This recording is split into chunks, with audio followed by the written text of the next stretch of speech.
is what it feels like.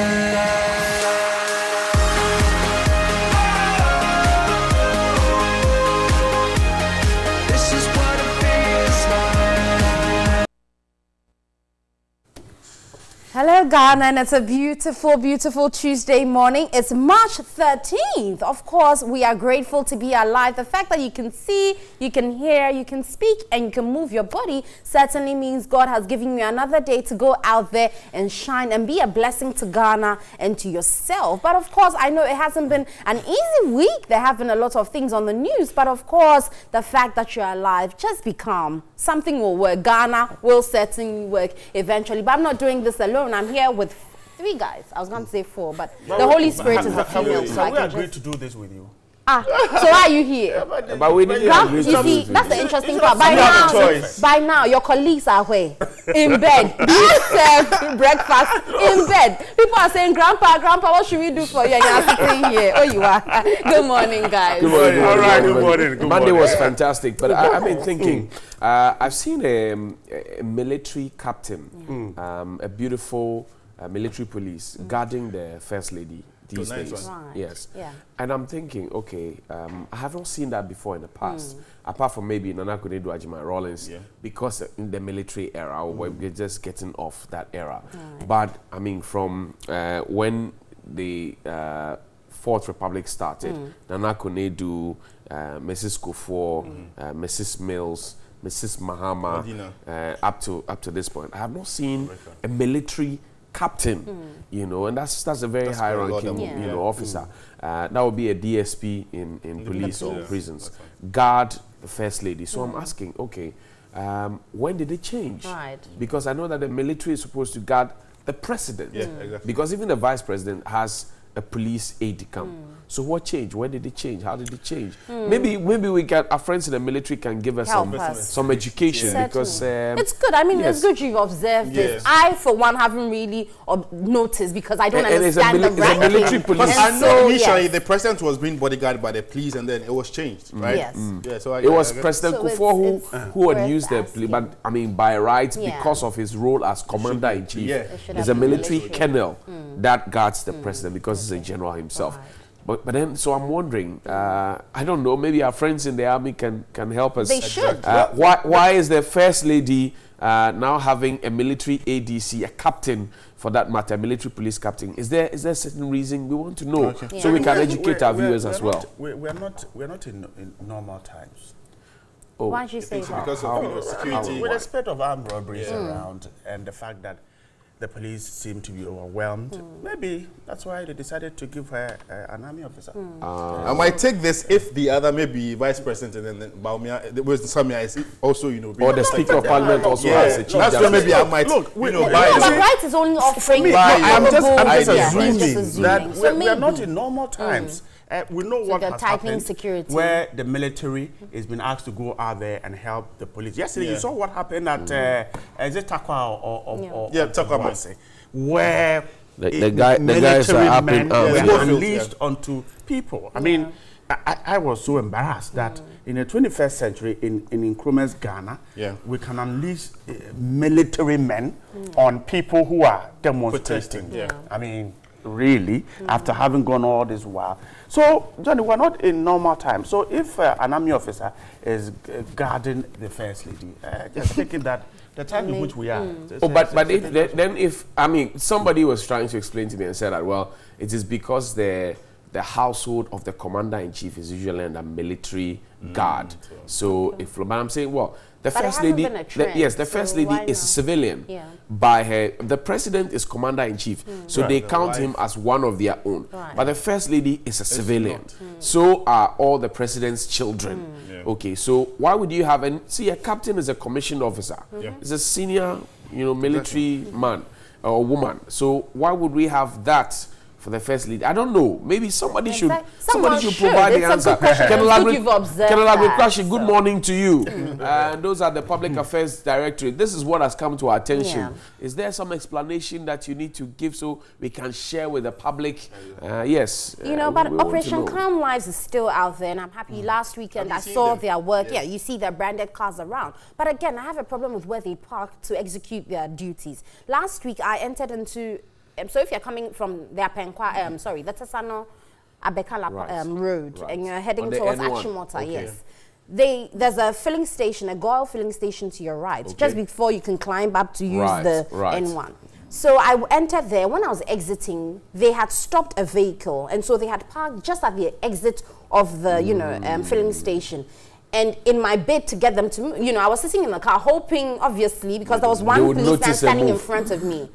But it was like, okay, why don't you wait for us to finish and then you can move? But I thought, okay, you're obstructing my path, and what you're doing has nothing to do with me. Exactly. So ideally, they should park in appropriate. I thought the best place for them to have parked would have been the filling station. Because where they had, you can't see. They were on the shoulder of the road. So in executing their duties, we plead with them. They are also citizens. Let's all go by the law. No one is above the law. I saw on one of the tabloids, I think yesterday, where it said that the military operations have been halted because for lack of fuel supply for more than 3 to 4 months. Because of that? Yes. Why if the cars don't have fuel? How do they move around? Oh, God. So I don't know how true that is. I mean, some of these papers could be mischievous, but if it is indeed true that they don't have fuel, it becomes a problem. If they don't, again, it's misplaced priority because they branded the vehicles. Exactly. That money probably could have bought fuel, secure fuel. And you know that this will perhaps feed into the theory where you go to a police station to go and ask the police to assist you to enforce the law, and they'll tell you they don't have fuel.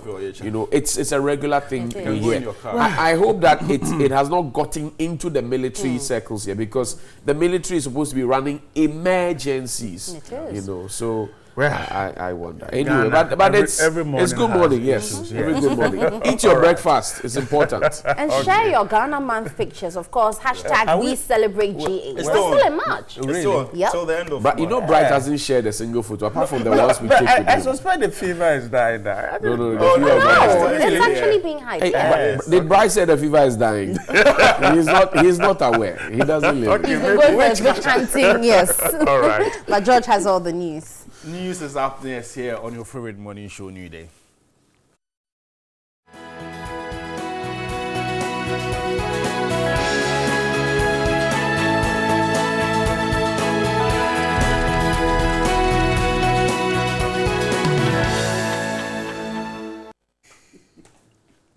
Just so you know, you can catch us live on DSTV channel 279. My name is George Quinnin. And on to our very first story. Traders occupying areas next to the Nima residence of President Akufo-Addo say they are ready to vacate the area by the deadline. The traders alleged custodians of the land have accused a private developer of conniving with officials from Flagstaff House to take over the land. Traders occupying the land engage in different activities to earn a living. These include carpentry, auto mechanics, hairdressing, man and chop bar, among others. Some claim they have occupied the land for 3 decades, which they pay tenant fees to the landowner. However, national security officials last month asked all the traders to vacate the area by March 15 due to security threats their existence in the area could pose to the president. They have been compensated, but the traders accused their leaders of shortchanging them. The news team were told each occupant received 10,000 cedis, but they received between 1,000 and 6,000 cedis, whilst others received nothing. That's all. Others don't want their compensation packages made public. The leadership, however, declined to comment on the matter. When the news team visited the area Monday morning, some traders were preparing to leave.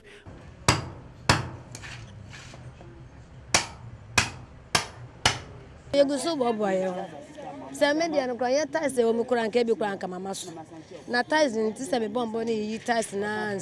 just as the news team was preparing to leave the scene, a middle-aged woman approached the team and showed us a document about the land in question. Site plan, any. She explained the land belongs to her late grandmother, who leased it out to a real estate developer 19 years ago over a 50-year period. She accused the developer of conniving with officials from Flagstaff House to forcibly take over the land without informing the Alodia owners. 19 years, onya she was so ye. Sika otu ya no wantua ni nyina enwie. Sase ne enton ma wo ye. Ya enton nti sase ru ahona so mo da leso. Na se nana ba be gia so ba be hu asase na wo asase ya wo mo die no. Se bia dia abeni nti no e de ne ye. She said although the family supports the eviction of the occupants, they must have knowledge of any deal between the developer and Flagstaff House over the land. The area is likely to face mass demolition after the Thursday, March 15 deadline elapsed. Surely we'll keep an eagle eye on this development and keep you posted in our subsequent bulletins. But on to other news. An Accra Circuit Court Judge, Abuaje Tando, has expressed displeasure over the delay of the case involving some 12 individuals accused of escaping from unlawful custody from the Kwabenya police station in Accra. Judge Tando cautioned that he will not countenance any further delays after the prosecutor, Chief Superintendent Bempa, told the court investigation was ongoing after several attempts to commence trial. Here's a report by Godfrey Tanam. The accused person sat in the courtroom expecting the prosecution to announce it was ready to commence trial. To their disappointment, the prosecutor, Chief Superintendent Bempa, told the court he had not completed investigations and will need more time to furnish the court with progress of work. This did not go down well with the accused persons, whose disappointment was clearly evident in their faces. The presiding judge, Abuaje Tando, did not take this kindly. He gave the prosecutor, Superintendent Bempa, a strong rebuke. He asked him to stop putting up excuses, who he said was delaying the trial. Abuaje Tando had earlier set March 9, 12, 14 and 15 to fast-track the trial.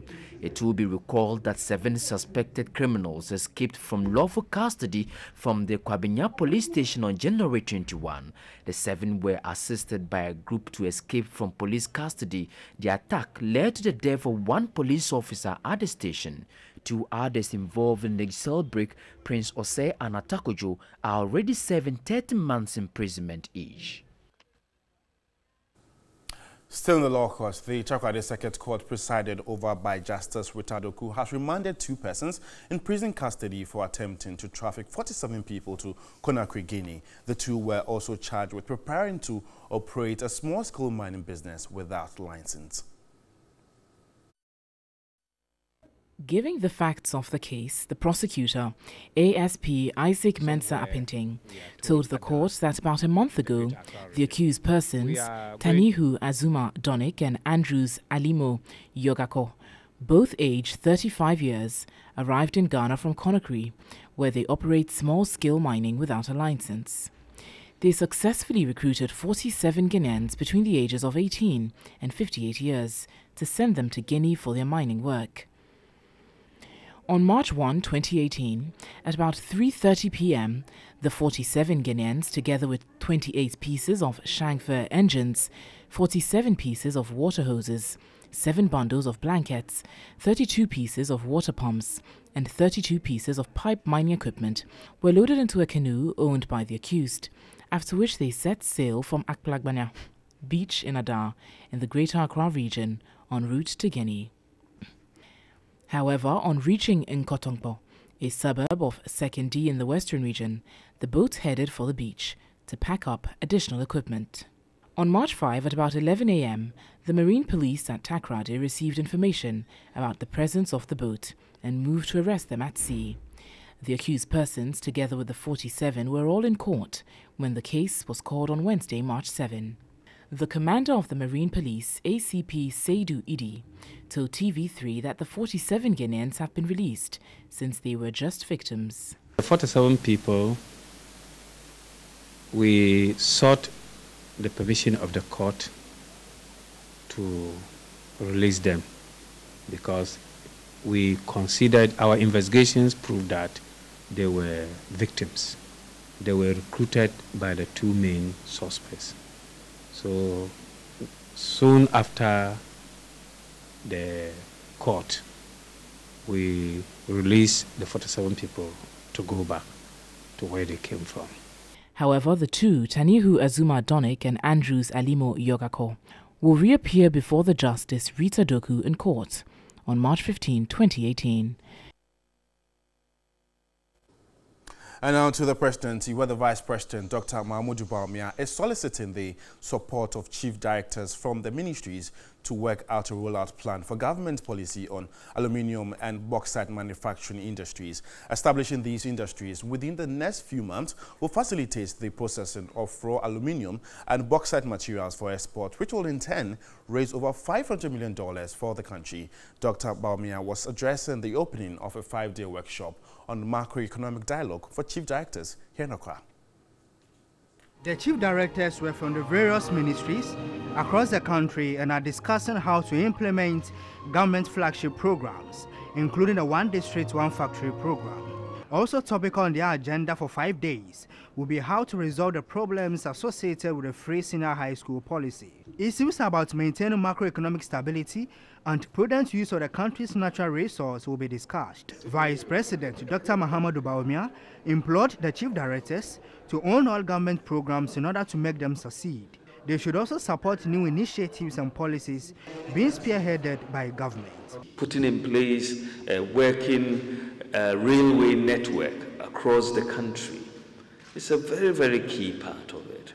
We want to make sure the Eastern Line from Accra to Kumasi, the Western Line from Takoradi to Kumasi, and the Central Spine from Kumasi to Paga. These are major, initiatives that we want to make sure see the light of day, because in doing so, it puts the economy in a position to move beyond aid. The Deputy Minister of Foreign Affairs and Regional Integration, Alhaji Mohammed Tijani, entreated the chief directors to help government in creating job opportunity. The head of civil service, Nane Jekum Jamuna, assured the vice president of their strong commitment to implementing government programs. The chief directors must lead the civil service in changing the narratives. We must initiate innovations based on government priority areas and enhance tracking and improve intersectoral collaboration so that the President's transformation agenda will be seen by all the good people of Ghana. Recommendations from the 5-day workshop will enable government to formulate strategies to implement policy direction. You're still watching news here on NewDay, and still with the presidency, Vice President Dr. Mahamudu Bawumia has inaugurated a total of 23 housing blocks containing 368 housing units for the Ghana Navy at Tema New Town. The 156 million Ghana Cedi Naval Barracks is the first major accommodation for the service. Work on the housing project commenced in 2014 as part of the construction of the Security Service Housing Project Phase 2. The newly built Naval Barracks located at Tema New Town has 23 blocks, a sporting facility and a playground for children. 368 naval personnel and their families will benefit from the first major accommodation project. The flag officer commanding the Eastern Naval Command, Rear Admiral Kofi Fiado, recounted the challenges of accommodation for the Navy, which had constantly affected operations. For many years, the Navy in particular has been bedeviled with acute accommodation challenges. Among all the services of the Ghana Armed Forces, the Navy is the only service without established barracks. With the exception of some few buildings put up to accommodate personnel in the two commands, personnel of the Navy are scattered in various Army and Air Force barracks, with majority living in civil hiring, with its attendant administrative and operational challenges. Defense Minister Dominic Nitihu promised to complete all outstanding projects for the naval commands. The commission of this project will serve as a great relief to the ministry and to the Ghana Armed Forces, particularly the Navy. Let me state that this government is determined to complete all outstanding projects that we have come to meet. This project is one of the projects we came to meet. The Vice President, Dr. Mahmoud Baumia, hinted of plans to refurbish old barracks and build new ones across the country as part of the Security Services Housing Project Phase 3. We will very soon roll out the National Barracks Regeneration Program that will invest in the rehabilitation and upgrading of their living quarters across the country. This commissioning will happen in about 2 weeks in Tamale. The completion of this project that we are commissioning today is another step in the overall development and modernization of facilities for the Ghana Armed Forces. He added the government is also committed to resource the Navy to fight crimes at sea.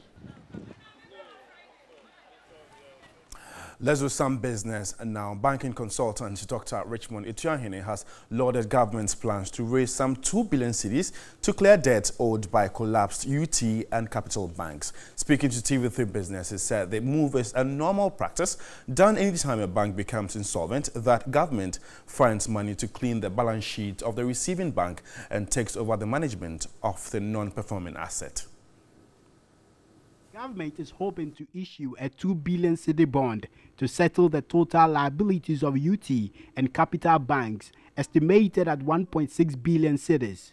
This follows their absorption by GCB Bank in a purchase and assumption agreement last year. Banking consultant Dr. Richmond Ituahene recalled similar measures were taken in the 1980s when a total of old 62 billion cedis of non-performing assets were identified in the banking system and replaced by Bank of Ghana bonds. Those bonds were underwritten by FinSap.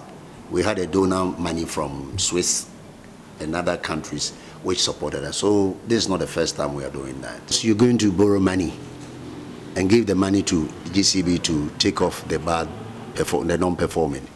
We need to look at that so that it doesn't even add on to the public sector debt. He agreed the move may be sending the wrong signals of government coming to clean up the mess deliberately created by others, but was quick to add government has no option because not doing it may be worse. But if government chooses not to do that, we are in serious trouble.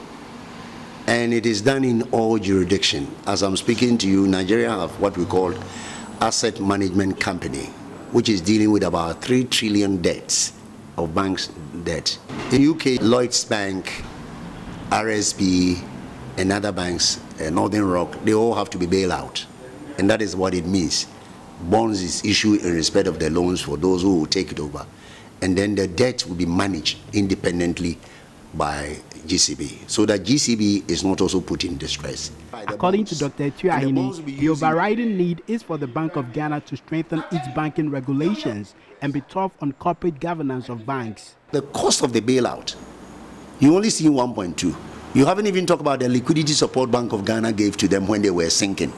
The liquidity support is huge, because before they will be failed banks, Bank of Ghana needs to support them in the clearing system.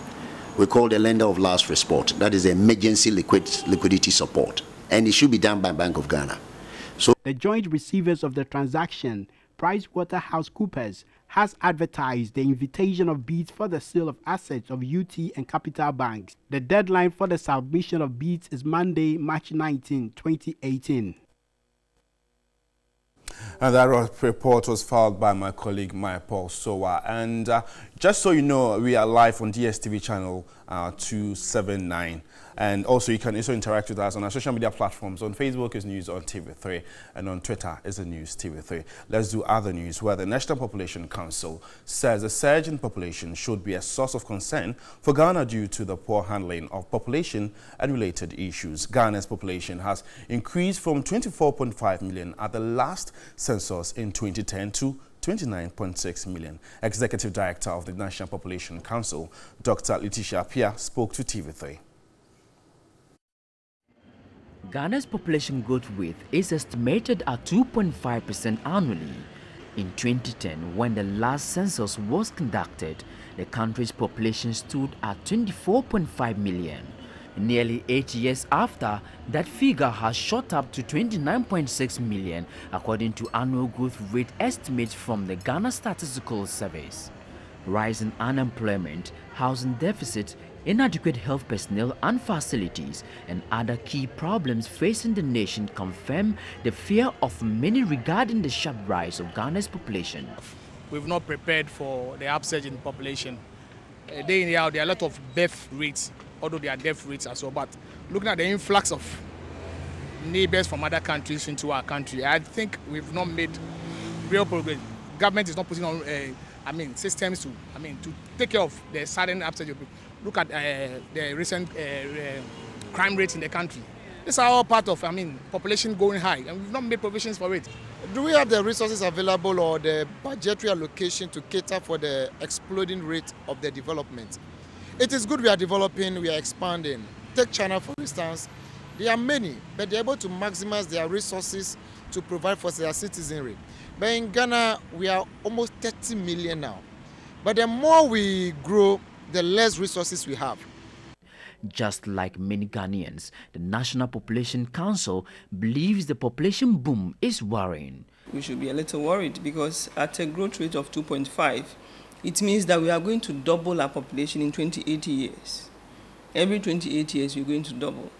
And if we're growing that fast, it means that we're getting a lot of babies, young people, and you know that in as much as all of us consume, babies and children don't produce anything.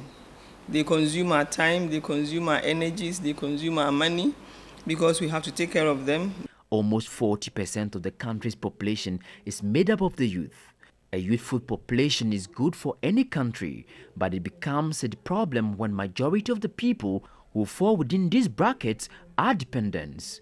Executive Director of the National Population Council, Dr. Letitia Apia, believes the only positive way out of Ghana's rising population is commitment to develop her people. I don't know whether you have seen the Africa Agenda 2063. It is a really important document I would urge you all media to look at. It talks about the Africa we want, which should be better than the one we have now. And it is focusing on the human resource. It is moving away from the numbers to human lives. So it's the lives that we are talking about, not just the numbers. It's talking about inclusive development, people-centered, developing Africa by Africans. We cannot develop Africa by Africans if we are not skilled. And we cannot get skilled if we're not having quality education. And we cannot have quality education if we are not healthy. And if you are malnourished, you can't get all these. The United Nations projects population of African continent will double to about 2.4 billion in 2050. And that's how we end news here on NewDay. My name is Josh Quinn. For more news updates, log on to our website, freenews.com. The Ghana Month campaign is still on. Where Ghana? It's Ghana, no Ghana, and watch Ghana. With the hashtag, we celebrate GH. Good morning.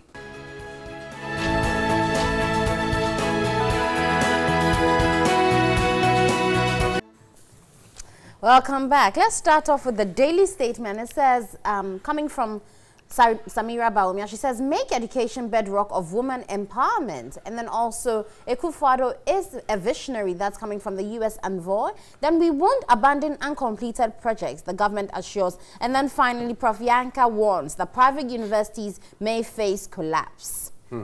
I want to focus on whose job is to fix them?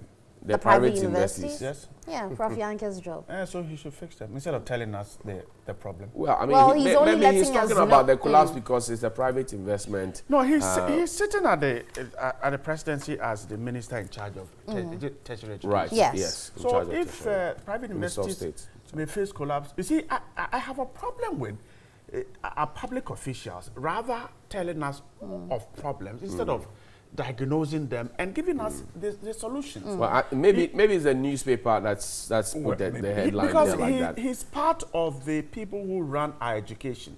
If private investors have a problem, I expect him to tell us that this is the problem and this is what we're doing to resolve. You know that just yesterday he had mentioned that, look, we need to start looking at the grading system again. Right. for admissions because we need to let private investors or the investors themselves decide what their cutoff point is. As we speak, D7, E8 and all of that can't go. But then he said that is not necessarily a failure. Right. Because that's not an F. So to the end that some universities may want to admit such people and shape them, some may not want them. We must give the universities the leverage. In any case, there are so many of the universities we have around who are doing fee paying. So whether you're qualified or not, they will still get you in there. They will collect. So it's become a money-making venture. Exactly. I think that he may be speaking in that direction. He is talking about the fact that these private investors do not have the capacity to admit students, or they are not getting students. Exactly. I think that's because there's so many springing up, and you're sharing the same number of people, and so the likelihood of you getting as many as you used to when the numbers were smaller is reducing. But back to the subject of the grading system, where it has to be looked at. When you go to foreign countries such as Germany, where they have a very good education system, you realize that they don't cut everybody out for university or the structured university we think about. There are some who are musical talent, and so right from SS, if that is what your passion is, you go in there. You know, but in our universities, we sort of put everything together. It's a big lump. And so you now go in there and you're trying to find your feet. But even from SS, if you knew that, okay, I'm musically talented, and so even as I'm going into university, I'm going in for music. But we have made it seem like people who do music now didn't find any other course to do. In our country, if you don't have a degree, you're useless. Trust me. And it's so sad that even the technical, the polytechnics want to be now known as technical universities. And I'm asking myself, look, my dad went to a technical institute, okay, and he rose to the top with people who had masters. And my dad didn't have a master's degree, but he rose to the top because when they look at the value of what you have learned in school and the kind of experience and expertise you're bringing, I think that society itself has not helped, where everybody thinks that, oh, until and unless you have a degree or a master's degree, you are not worth it at the table. Exactly. That's wrong. The private universities came in to resolve a problem, and I'm sure those at the education ministry would concur that indeed they had served this country, because there was a time that public universities could not admit the numbers. The numbers. They came in to resolve a problem. Now, if at a point we have realized that they might go through this, I would love to see what the education ministry will do about it. Okay, if they will be empty and therefore might not achieve what perhaps they came out to do, then let's see how we can deal with it. I also think that our education system, the tertiary system, is not still the best. I mean, go to Legon and there are still 500, 400 students in one lecture hall. So I'm wondering, maybe it is because of the fees they are charging that is stopping some students from going there. But it is not necessarily the fact that they are not getting students. So maybe government should come in, support them.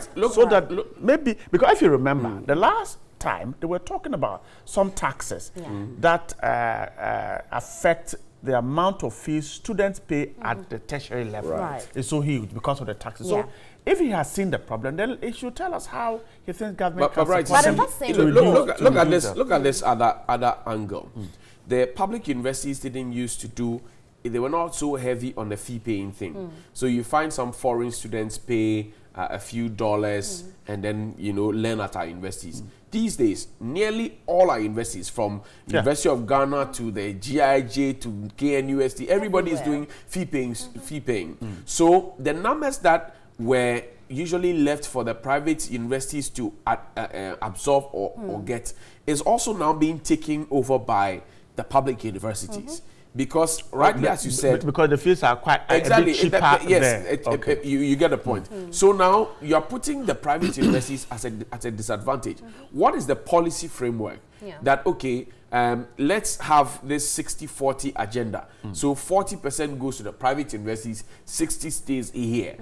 You get the point. And will we not have the National Accreditation Board then run around and publish all of a sudden you find them stampede the private universities, put their names out and say these institutions are not qualified. In the meantime, they are there having conversations with you. They are following the process. So why do you spring it up? It's just like the Bank of Ghana telling us that all the microfinance companies are not certified, don't transact business. But yet it is your supervisory role to ensure that. To answer Bright's question about the taxes, it says in this particular report that in 2017 the government announced that privately owned universities were granted tax reliefs. It will no longer be required to pay the 25% corporate income tax. Prof. Yanka explained that the real reason for that is to allow the private universities to expand so they can reinvest any money they make. And so the taxes further on, have been dealt with? Exactly. So if the taxes have been reduced, then ideally or the seemingly fees will they go down. hope that the fees will also go down and it will lead more people to patronize these universities. But again, it also comes to the quality because like you rightly said, these private universities came to fill in a gap. Are they filling in the gap by doing the same thing the public universities are doing? Because if you do that and we have a comparative, amount to pay and the public universities are paying cheaper, then I will send my child to a public university because that's available. So if they're to fill a gap, they should make sure that the niche they're trying to create is the one that needs attractive market. But if you're doing the same thing as the public ones, then you have a big competition to fight against. Talking about the taxes, you see, now if we're told that taxes have gone down, we got to be careful. You see, look, the taxes on domestic airfare was reduced. Today, flight to Tamale and other places are higher than it was before the taxes were reduced. The big one, Aboso kind tax, was reduced. Today, the spare parts are not the prices we bought them a few months ago. So, if taxes for private investors have been reduced, what exactly is it to do? Will it see the fees go down? But right, you see, there are so many things that go into the calculation of school fees, for example. I mean, in terms of utility, in terms of user facility, there are so many things that come in. So, if you reduce a tax pay by 4, 5% or 10% or whichever it is, it may not necessarily trickle down on every single That is possible. It may not. It is, the possibility is there, but it may not necessarily trickle down. Exactly. So that's why I think Bright's question is salient, because when you put it out there blankly, you make we the citizen believe that then the prices, but maybe for the university that is actually charging the amount they're charging, they're considering so many other factors that your reduction doesn't even help. You raise a very solid point. The universities may be doing the same things that the regular universities are doing. So Ashesi, for example, is a school of choice. And if you see an Ashesi student, they are different from all other students. We take the pains to read other things. So aside what we were taught in school, we have read other things, so we will know better. But if you find an average university graduate and then you match them with somebody from Ashesi, you can tell the imbalance and the quality, differs. Because when you enter Ashesi, you are made to learn all manner of things before you now zoom in to learn what you came there for. So it broadens your mind. These universities, and we have a certain penchant of, there's oil and gas. Everybody is going to do oil and gas. There's journalism. Everybody is doing it. And there's nursing. Everybody. So you are learning the same old things. Now, are these tailor-made for the industry? Because the disconnect between academia and the industry is still existent, where people have degrees, but they can't find jobs to do.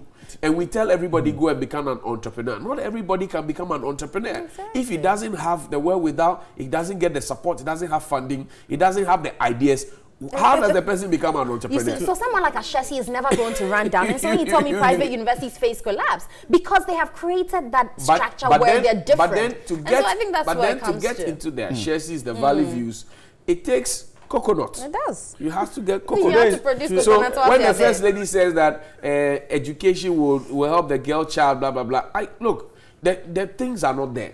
And I've said it last week, I'll say it again. In primary schools, where girls can even swap their parts in some villages, it's not there. So if you keep the girls in school and yet it's the time of the month and they can't swap their parts, what have you done? In some primary schools, the girls don't even have uniforms. So if you keep them in school and out of some cultural or whatever thing, they are being molested, how is that helping? So let's look at the base issues.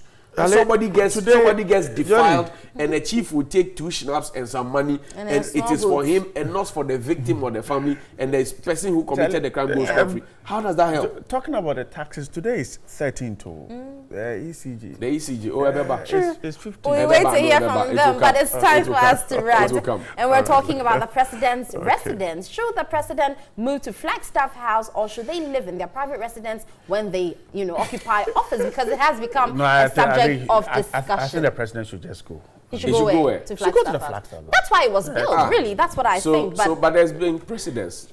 Has there not been? No. President Kufuor, Master, please. But why then did we put state resources to build? There's been, but this president has said over and over again that he's going to do things differently. Okay. He's also told us but that's why the he's going to are being protect the public purse.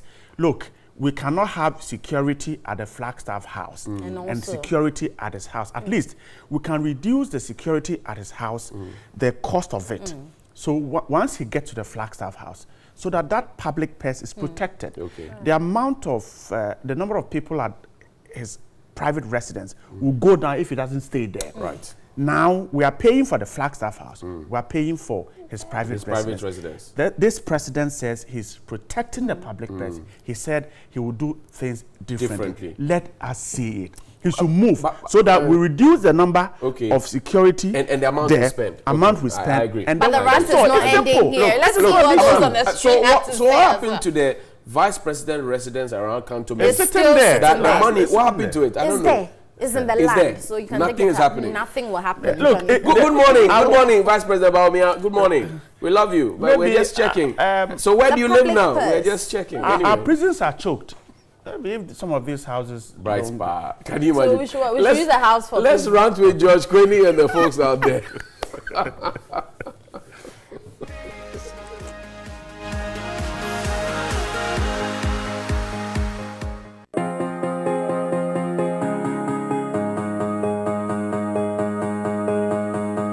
Nobody here knocking at my door. This is what it feels like.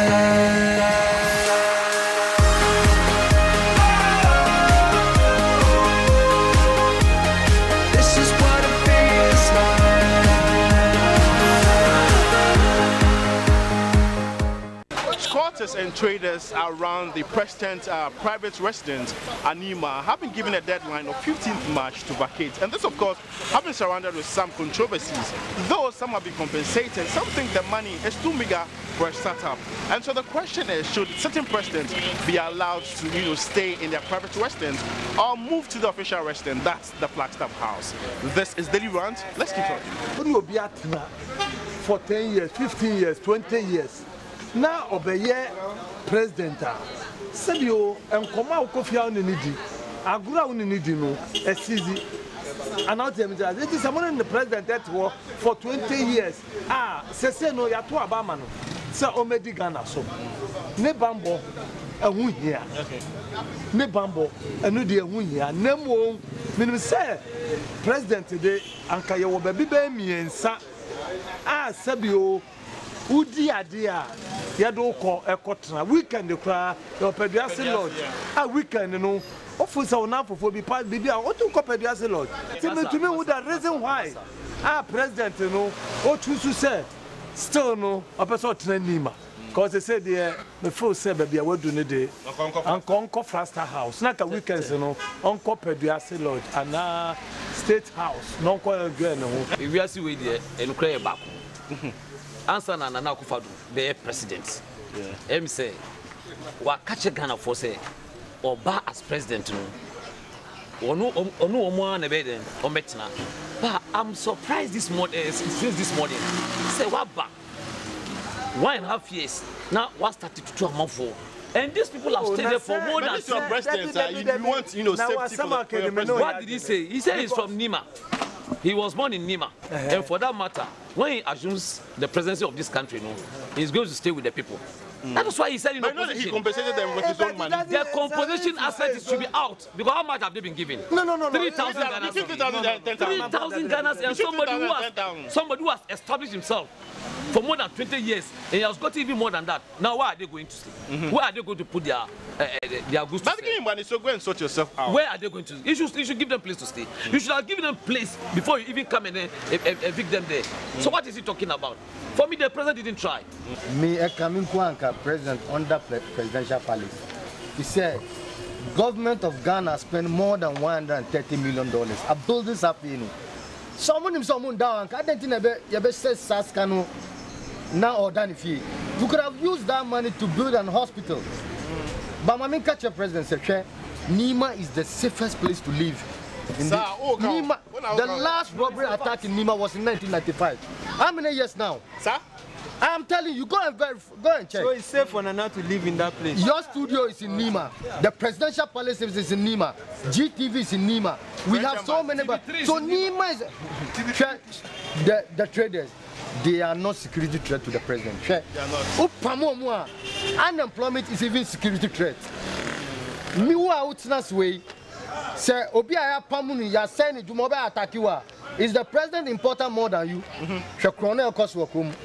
Unemployment. Omo no muka ni deputy president. Or see unemployment is a security threat. Yes, come on, come on. Oh, and you can be a camabio on him, son, on Yausa, on doing him, on Sober born in him. I'm not sure traders know Omo security threat. Before much Omunda France out. Me pancho, the woman say, do you see faster fast now? Because I ho. Bisa ho, do you dinner chiba ho da ho? Obi samba, onusu da ho. Obi da ho na. Omo mubanyina obi anda. Obi aya boni nura. Mumu kasa mimi nkasa. Nana kufa do say o say Ghana sika. No, tio. Don't da on us Ghana sika. Tio. Ember from George, usri umani cha. Onu no kasa o. Ena mimi kasa. Mimi tio. Do you see ho na kasa wada hoda? Do you dinner chiba and order ho? Do you feel to say order ho? Obi anda ho, obi ati ni fie. It is a papa, baby or boy. One trap presidential palace. One trap presidential palace. Vice president. Yes.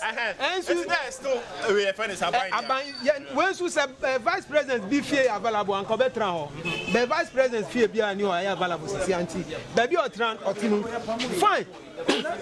Minim omo kasa no omo problem e say omo ho nyina ye tu omo tu manana obi obeji ntinye bia omo bisa yes minim bebre ya mom ska obi ji 100 million ebi ji 60 ebi ji 10 100 million kosa obi ji 1 billion obi ji 10,000 compensation was between 3,000 and 10,000 100 million or come some collected 10,000 yes obi no ji 10,000 obi no ji 30 obi no ji 60 fine nana enye onu na otu omo security reasons since says your muntu na say obi ma ba out say sky mom no no so no no e ni kotokom ska say okay hey onya ska no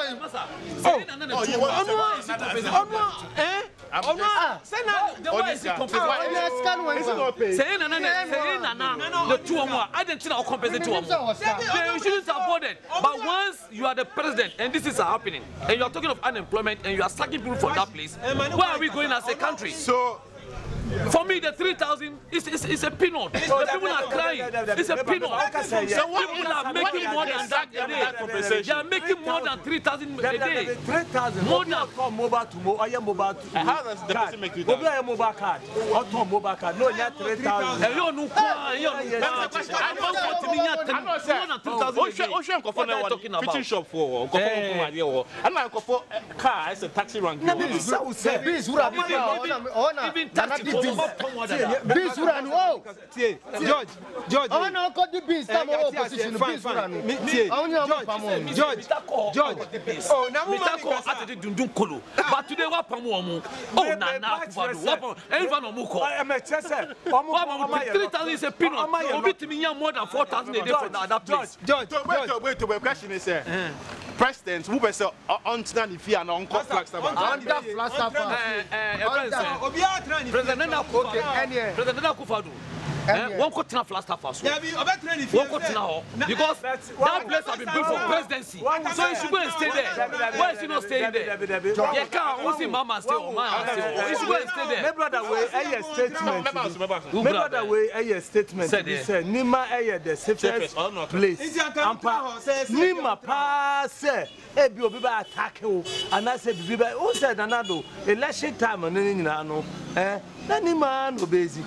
Oh, what is why you Master proud to election one Casa better man Casa. Oh, that are not doing some to a man can every vocal say, you better attack you. I want to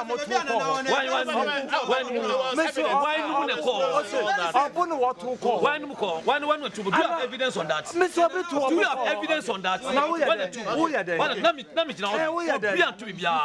was standing there. No, training fear. I say, Kufana Casa see and one trow, Atamas by one trow, John Mamma and trow, I don't know the uncle trow. On also Tinifie, but security threat in Internet to Crawford. Crawford, let me land. So see Nima is safer. That is safe for Nana to live there. Then why should he have to sack them? No, he didn't sack them. Even they are happy. The people are happy. They've been compensated. They are very happy with the amount that they've been.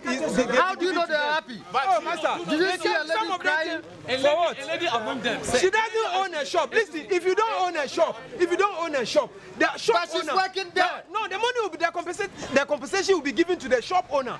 If you are leaving the shop and it's not one renting will be here, and you will never more compensation. Shop owner no and any man. Your fan is a banana here, and they be an anado, a BD president. Me, I won't wait for somebody to come and tell me to me. Yes, I won't wait. The people have been there more than 20 years. Me, I'm in himself. Because during campaign against the but the reason we don't use security threats, those there are not threat to you. Okay. 30 million. Before before 100 million, driver original will charge you 5 million. I got 25. Baby, I'll be another 7 million. I can't. George, media to media. Nana, me feel say why there say I'm be 100 million, 60 million. Between 30, 100 and 60. I've said the woman say, Nana no more than fear here. Da. About it for me, did say 90% of them to mom or promise you about on to them. But they say Nana or your government asset or your government nipa and yet on share me cram it me refugees first. They say I mean to me call security some more cry assistant baby. Before. It is any security threat, national security few say, Nana was sent from few, now hot if you be Chamukrano say, President Fieni, ni Omutunto Biano, me say and Kranyami fair. And your fair say, I don't mind. Who do you compare? And no fair. And your say, President Papa, Nato, Coco Nico say, oh, Mammy, come and say, me, and no be sure, no, me can't say, me can't say, Professor Miss Grammy Minum Bemitrese, Nifia Nimdia, and Scour Mom, no some copy baby. Me for say, mixed reactions from the public with regards to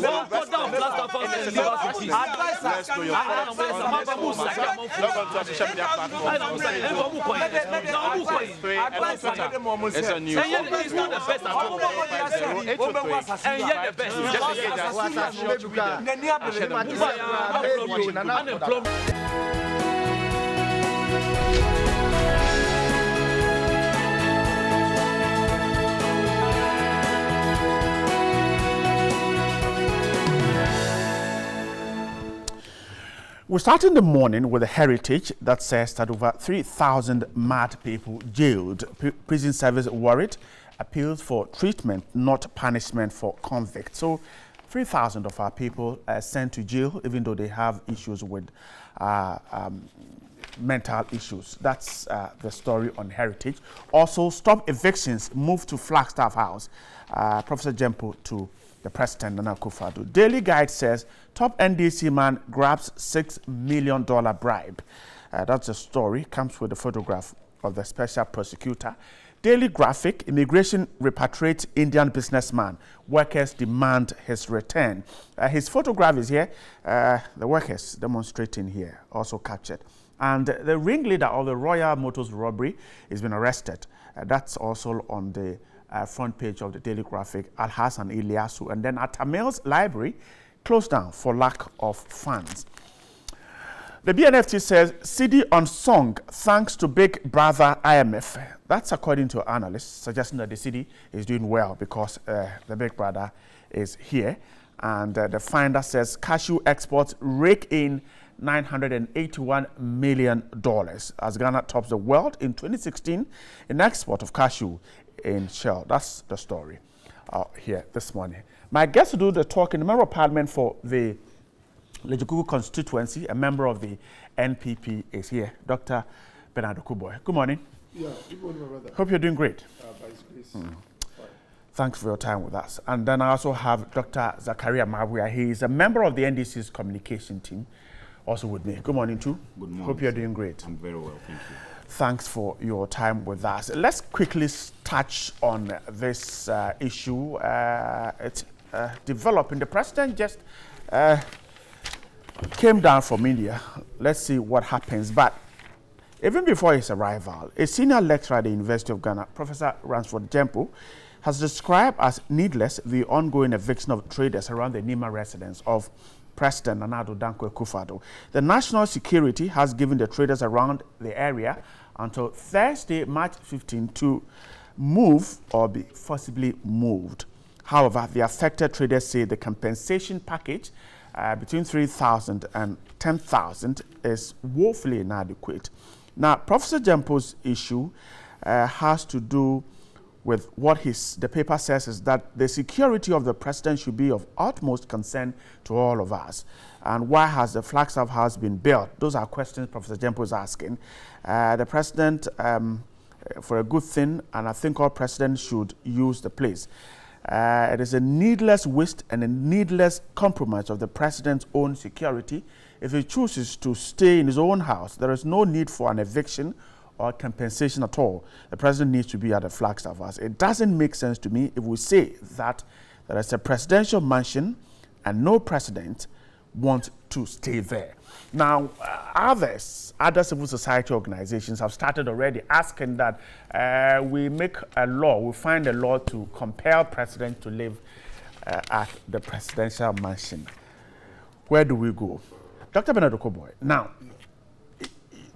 the call is for the president to simply move to the Flagstaff House. Do you think it is a legitimate call? Yeah, I think, first of all, let me say a very good morning to all your viewers, also to my brother, lawyer. Bright, you know, yesterday was my mother's birthday. Oh, you didn't tell us. I'm talking about Her Excellency First Lady. Oh, okay, yes, all right, yes. Okay. This is a good plan. I thought it was his biological. Yes. We wished her a happy birthday yesterday. Yes. So I'd like to take the opportunity to wish her all the best, long life with good health. You know, Professor Jempo, I'm an academic, so when academics speak based on their assessment and their conclusion, I don't like to attack them for it. It's unnecessary. That is his. Well, that is his opinion. So you also have his opinion. Yes. You know, but I think even half of what, maybe not half, about 70 to 80% of what he demands or requests in his submission has been fulfilled already. The president, the president, as we speak, there are times, I'm sure it's even 3/4 of the week, more than half of the week, spent at the Flagstaff in terms of residing and sleeping there. But there are days of the week where he comes home, and that is very natural. In fact, it would be very unreal to assume that once you become president, after all these years with your family and the extended family system in this country, to move everybody. I've been to the president's house on a number of occasions. It's not only with the wife. You have bodyguards, you have relatives, and it's a whole communal household. Exactly. And honestly, although we have a presidential complex, it did not factor in having your bodyguard's wife and your auntie and all those who keep you, that communal living over the years. You can't cut that off for 4 to 8 years if, let's say, by the grace of God, president gets so you know the Flagstaff House, it doesn't provide that? No, of course, it provides accommodation for the family. But not an extended family, of course. Which means you know the place well. Oh, of course. I mean, the Flagstaff, and the signal we must send out there is that the president, like I'm saying, the president sleeps in the Flagstaff, resides there, but out of the week, there are 1 or 2 days where he will come home. Now, you cannot say that he should empty his whole household, move everybody to a Flagstaff house, and lock that building. That is not possible. As long as you have... I don't think anyone has said it should. No, but house. If you look at the import, the interpretation, because people are saying that, why don't you move there? As if to say once, you know, like I'm saying... You really think people that ask him to lock his house and move to a because the argument they make is that if he were to be living in a Flagstaff house, there wouldn't even be the need to move the people. But my point is that even with the president living in the Flagstaff house, there will be remnants of his life, which will still be at that house. Great. And because of the remnants, even if you visit that house once every 2 weeks, you don't have to wait few hours prior to his coming before you go and put the place in shape. But you see, let me start from this point, very important. His Excellency the President is a man who has a lot of affection for the vulnerable and the poor. There's no doubt about that. Are you sure this will put him in that light? I'm coming. And they themselves will tell you, those who live around, the relationship, my brother, the relationship he has with those outside his house, they themselves will be the first witnesses that this is a man with great heart for those who are poor and vulnerable. Someone said that they should have been evicted the first day, in fact, hours before the swearing of the president. I am telling you, and this is known by a lot of people, the reason why they've been there 13 good months, that there's a struggle between the presidency and the state security. He wants them to be there. He does not want himself to be the reason why somebody will be evicted. But we've gotten to the point where they presented facts to him. It is a battle between compassion and precaution. Now, you get what I'm saying? You have a heart for the poor. But what if something happens tomorrow? Nobody goes to blame His Excellency. I see. It is the state security apparatus. And you see, I'll beg my brothers, not necessarily him, but I've listened carefully. And the point being made all around is that if you care for the poor, if you really care for the poor, why don't you leave them there? That is a picture. Yeah, but you see, forgive me, but it's allowed for being a little bit biblical. When you had a woman using perfume to wash the feet of Christ, what did those onlookers say? If you really love the church and the, how do you call it, you value, why do you allow this woman to use when the poor are there? You see, there are people who always try to, not because they care for the poor. Those who ask Christ to use that to save the poor, not that they love the poor, but it's to make a case and paint it black. That's what we're having in this case. So, my brother, even before you conclude, this your argument that the Flagstaff House cannot cater for the extended family. Some have argued that this country has several facilities for the president. So that this argument that the Flagstaff House isn't big enough for the presidency, see, some would argue I think it has shortcomings. Yeah, there are some facts. The first one is that the president lives in the Flagstaff House, but comes home as well. The second point is that even if there are 50 presidential facilities, nobody should think or assume or wish that the president will totally cut out where he's lived all his years up to the age of 70 and not step there. Even if the president steps in the house twice a year, it still needs some form of what? Security. That includes evicting the people? No, that's why I'm saying that I've told you personally that the reason why for 13 good months he's still president and the people are there is that there is a personal involvement of the president. In fact, the president has told national security every step of the way in dealing with those outside his house, they should always refer to him. He wants to know what is happening to them. Why? He's had relationship for over 30 years with these people. But like I said, the president has a responsibility as the first gentleman of the land to make sure that he provides for us economic growth and opportunities. The state apparatus, they have a responsibility to make sure that it's protected. And unfortunately for the president, there's a serious contest between his compassion for the people and state security in terms of precaution. And I am happy that in all this, those who are there are not saying they wouldn't want to go or they don't want to move. What they are saying is they can't fight the state. No, what they are saying is that they can't fight the state. But what they are saying is that the compensation must be what? Looked at. And that is what I am excited about. And I would urge the actors involved that they should look at the compensation. Look, my background is such that for vulnerable people or poor people, just like the president, I have a great heart for them. If the situation is so necessary to move them, make sure it is done with a human face. Review the package for them. Let them live with a good heart. I don't want a situation where someone who has lived with the president for 25 years, just opposite, even if illegal, even if patchy, will feel that when you became a president, you let go of me. And forgive me, let me land with this. I am of a small weight compared to the president. I'm a member of parliament. Right. But my brother, I always fight those I am with when it comes to putting in place measures to make sure I'm protected. I do something, they tell me, look, even if you have a good idea, there are people who don't think like you. So take step A, step B. It's always a constant struggle.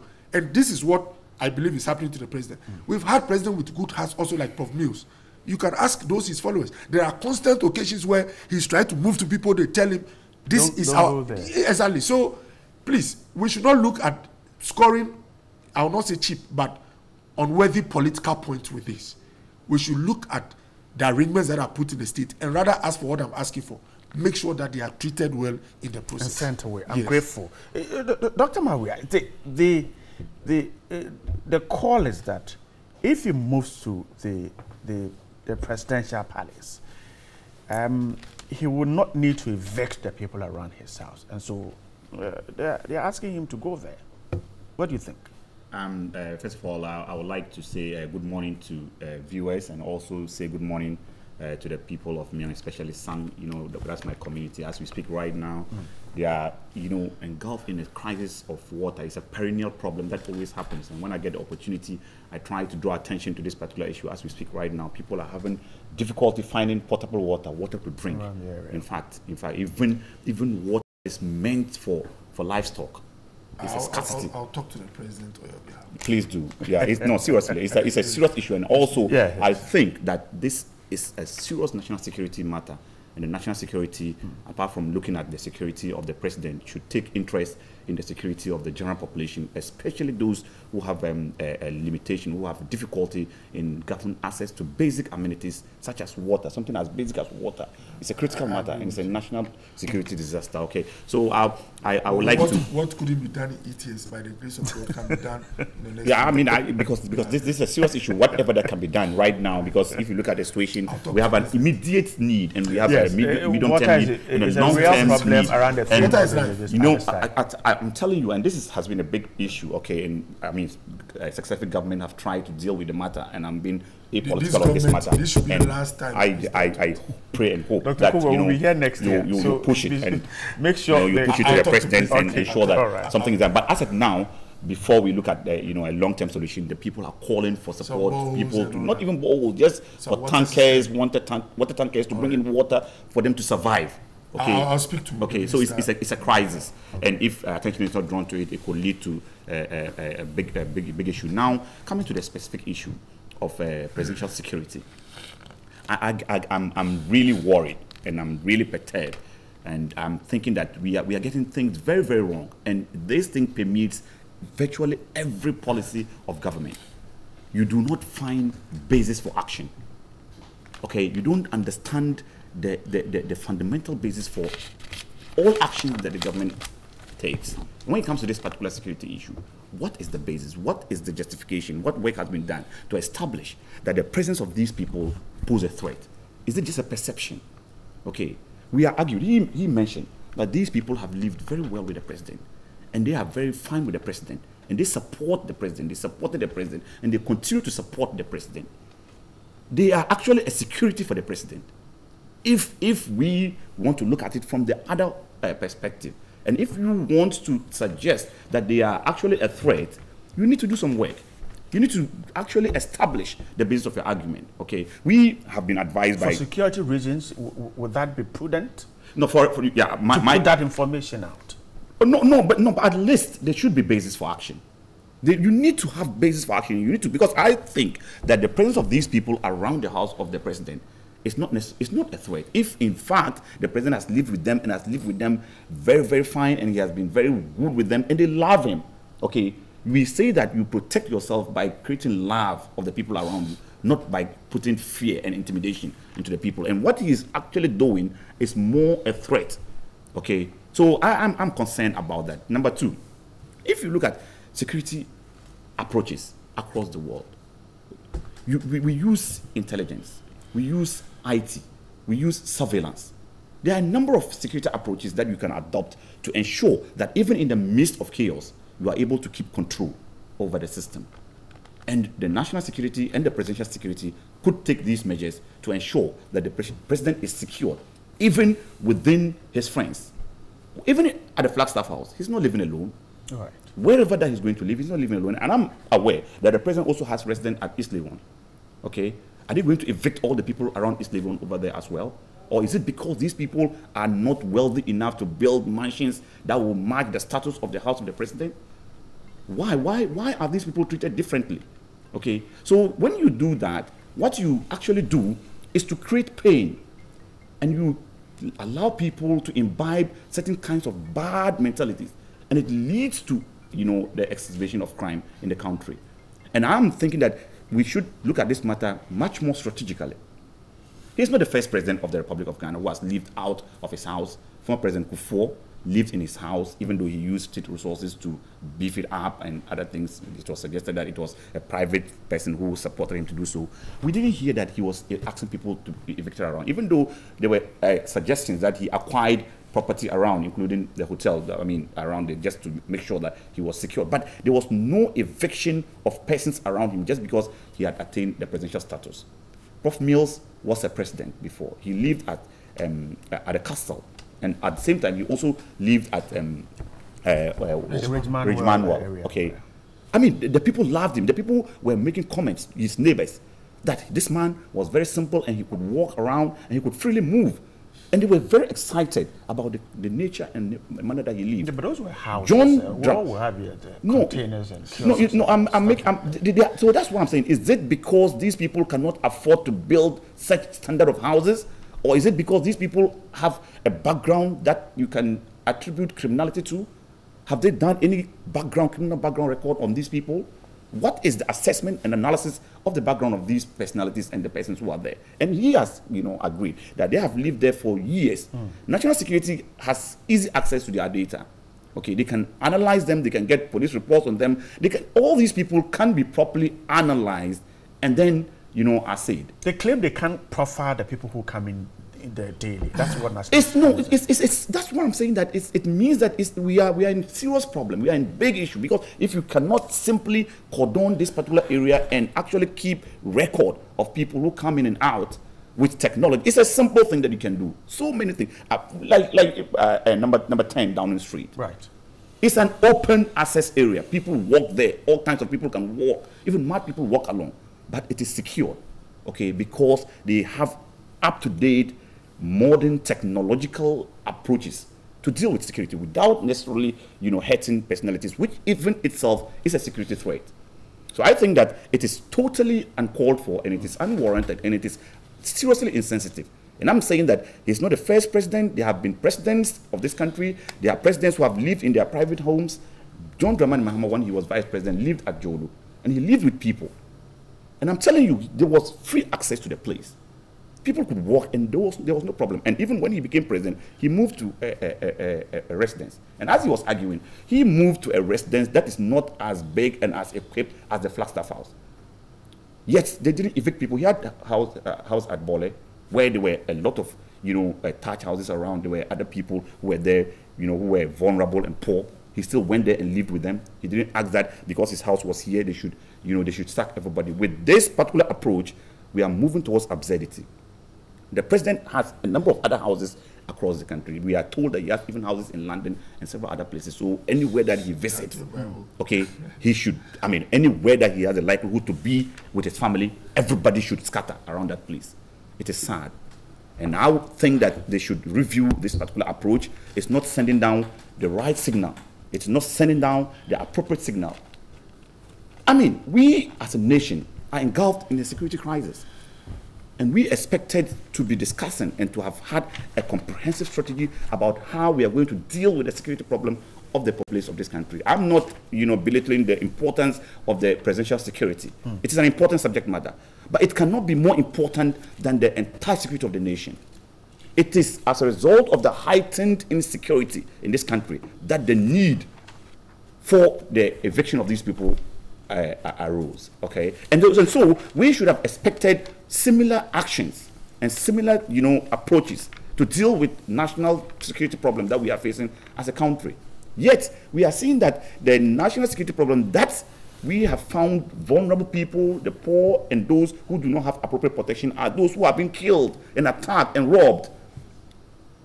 The paradox is that the security approaches that we are intensifying is about the presidential convoy, it's about the presidential residence. It's not about the people. So why has any president been even attacked in the history of this country before? Has anybody been robbed before? But people are being killed, people are being robbed on a daily basis. And when people are robbed and killed, instead of us to focus on getting the security for these people, our focus is rather shifting on presidential security. This is patronage. And I think that, you know, we have to be bold enough. Those people around the president, my good brother and colleague who is present here, should, you know, be bold enough to raise these issues openly with the presidential security and the presidential team, and to let people understand that governance is to serve, and not to be served. Right. Okay, I'm not done. Okay, he's wrapping up. At least you had again. If you watch carefully, I don't know, you can check it, but I heard this decision of eviction after, you know, also Bempa said that the president was going to be assassinated. Okay, and I was worried. You know, when I heard action of eviction of people around the president just after also Bempa had said that the president was going to be assassinated, I was alarmed. And I said, is there any relationship? I cannot establish a clear relationship between that particular thing and the action. But the coincidence of that action with the statement of also Bempa is a concern to us. Are we now reducing our security intelligence to prophecies? What are we doing as a state? Where are we? I'm really concerned, and we need to get clarity whether there is indeed a relationship between what also Bempa has said about presidential safety and about attempts by people around the president to assassinate him. Is it what is informing this inhumane action? We need to get answers, and we need to understand. Okay. So it's a worrying development, and I hope that, you know, we get more information, and I hope that the actions are reviewed. And the president, I'm grateful. You know, Dr. Kubo, it looks like you wanted some reaction. Some 2 minutes, quickly, and then we'll move on. I have intentionally decided to be constructive on the matter. That's what. And that's exactly what he's also asking for. But he think we should have used another strategy to do some of the comments were outright populist. Oh, just availing to the sentiments of. Look, which one? Look, I mean, let me mention a few of them. The former president, President John Dramani Mahama, imported security vehicles that can stand grenades at the cost of $9.1 million. Presidential security. Please. I was quiet. I kept quiet. I'm coming. You see, he made a statement that why even all this? We've not had a history where presidents be attacked and all that. If we have such a clean history, why did the former president import vehicles that can stand grenades and all that? Someone say, did we need it in this country? Their security assessment, their government, showed that we needed vehicles that can stand bombs in this country, and we've gone to pay for them $9.1 million. How can you say that in such a security situation in this country, the president is thinking of his security at the expense of the nation? Didn't we see the president calling on the security couples? Have they not bought vehicles for the security? Are they not going to purchase equipment worth 800 million Ghana cedis? Why are we using this to make such extreme statements? Look, let me tell you something. This is a peculiar situation. If those around the president were only purchased who don't engage in active trading over there, it's a simple matter. You cordon, you profile them, you are done. But here is a situation where on a daily basis, I can take my car now to the president's house and want to buy cocoa. You see, now, how do you know my intention? You know the people there. But here is a case, I'm someone who wants this president to go. Like, you are assuming that I have something against the president. You don't know where I'm coming from. I say I want to buy cocoa, and I'm buying cocoa right by the president's gate. Anything can happen. So that is the peculiar situation where you have people of unknown background trooping to the premises to engage in trade. So these are not purchase. When we say purchase, they sleep there, they wake up. You know it's a family with 3 children. Aren't you oversimplifying this issue? No, but that is what it is. Because you know there's a barrier before you. But whether you like it or not, as we speak now, the traders there, people go to buy. There are people selling arts, crafts. The cocoa seller, the woman is still there, and people engage. They busy. People, nobody. The only thing is that because of the presence of the security people, I mean, it's not every cocoa by anyone going to buy cocoa that they question and all that. They assume that some are okay. So the situation is not like others. And please, Reggie Manuel is my constituency. When you get to Reggie Manuel Estate to see Prof. Samuels, as you want to see him, at the gate, far from his house, the security man asks you, what are you coming to do? When you want to say you want to speak to Prof. Mills, In fact, not only Prof, any person you want to meet in Golden Gate, they call the person on the phone. Dr. Boy is here to see you. Are you expecting him? When they say no, you move out. You don't even enter. Please, If the president moved to the Flagstaff House, wouldn't the same thing happen? When Prof Mills was allegedly leaving the Flagstaff House, still people were being kept at Golden Gate. They don't enter the premises. The double standard is what I don't like. Sometimes it charges me unnecessarily. Look, please, President John Dramani Mahama, I'm coming. Right, let me land. Don't talk about I'll answer your question. What is the double standard here? Correct. The double standard is that you had a former president who lived within a gated community, and even with that, when he was not even president, to see him, they need to make phone calls. And here you have a situation where you have a sitting president, not that you have purchase around him, but you have people of unknown backgrounds coming to buy foodstuffs, buy trade, engage in trade, right at his doorstep. And when security is taking steps, you say, why don't you care for the poor? Look, President John... Isn't that why we have put up a house for him? And I'm saying that this house was there when Prof Mills was president. They claim he was living at... Fine, he lived at the Osu Castle. Right. But Prof Mills still had security at Golden Gate, apart from the private security. I thought this president said he would do things differently. Good, excellent. You see, but some things, as for some things, they are institutional. You won't do them differently. No, you don't get what I'm saying. You will do what was done in the past. Why do we say we have protocols? Why is it that when President Rawlings was president, you had a car in front of his main vehicle, a car behind? They always open his door. We've done this for 70 years. The fact that we are doing it does not mean we don't have innovation. It is the protocol. Okay. In fact, you understand, some things are protocols. And you see, that's why we have to be careful. If we want to build this country, we should invest our energy in things that can move us forward. Why is Are you happy that we have put up a house and we're not using it? No, please, that is also not true. The president sleeps at the Flagstaff House. But that is a fact. His Excellency President Akufo-Addo spends nights at the Flagstaff House. In fact, at least more than half of a week, he's at the Flagstaff House. But the truth also is that he visits his house. Are we saying as a country, is that what we've gotten to? That because you have become a president, don't ever close the gate for 4 years? No, that cannot be. Do you think anyone has said that? And please, let me tell you something. Has anyone said that? No, but those who say that, if he were to be sleeping at the Flagstaff House, there wouldn't be the need to evict them. That's to move the purchase away. That's what I'm saying. The argument is that we just have maintained some level of security and not evict people. Security is not those things. It's not like you can cook it half big. It's his house in Chibi. The house of Chibi, does it have the same security as the one at Nima? I'm happy. Does it have the same level of security as the one at Nima? Let me tell you, I worked in Chibi too. I was a physician there for 4 years. Okay. I'm happy you've asked this question. This question will expose some of the things my brother was saying. All the facilities where the president visits to sleep, they are not being given the same level of protocol protection like this one at Nima. Okay. The reason is simple. He is virtually living as those two places at the same time. The president, when he moves to any other place, they just move maybe a day or two to make sure the place is safe. But as for these two facilities, they are the places where the president is spending time all the time. When Prof Mills was president, he visits his hometown in the central region. Did they also evict all those around? Those in East Legon, where the president has a facility, they've not been moved. Those in Chebi, around the facility, you go there, people are still working, they've not been moved. So this argument... So this eviction for you is simply because the president spends a lot of time here? No. Yeah, he's virtually living just like President John Dramani Mahama, where he was in cantonment. It's not just the front of his house that was blocked. The whole street was blocked in cantonment. Why? It was security protocol. I wouldn't say he was insensitive.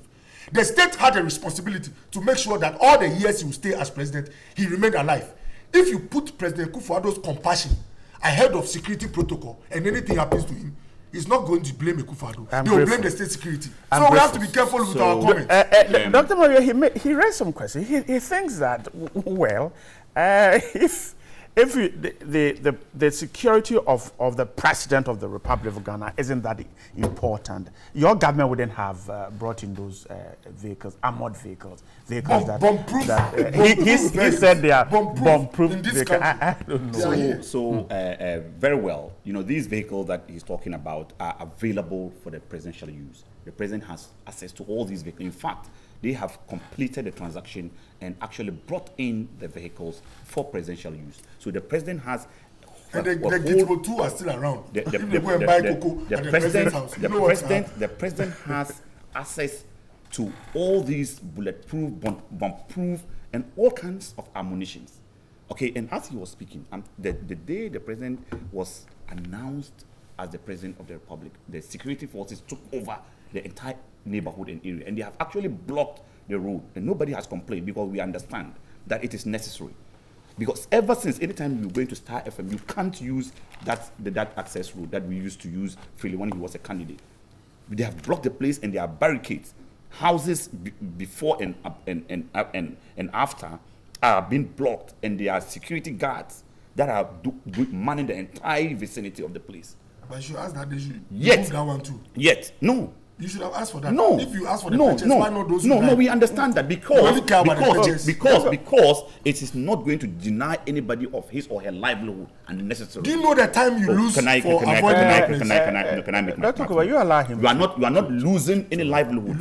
We have become worried and we have become concerned that the state that it has reached is that it's actually denying people of their livelihood, and unnecessarily, because all other approaches that the other presidents enjoyed are being enjoyed and they are being implemented at an advanced level with the Nima residents of His Excellency the President Nana Adonka Akufo-Addo. So that they can trade. So you get marveled and worried. Why this unnecessary step when the place is properly secured, armored, with multiple number of security men, both plain clothes, it's properly secured. We are not those with multiple number of security men, both plain clothes, security men and policemen, and there's also just a police station nearby, which provides an additional cover for these security people. Yet we cannot secure the president in that house unless we evict vulnerable people. Traders. Why must you do that? Okay, even with this, I'm telling you, if you want to go to purchase anything from that particular neighborhood, you will be screened.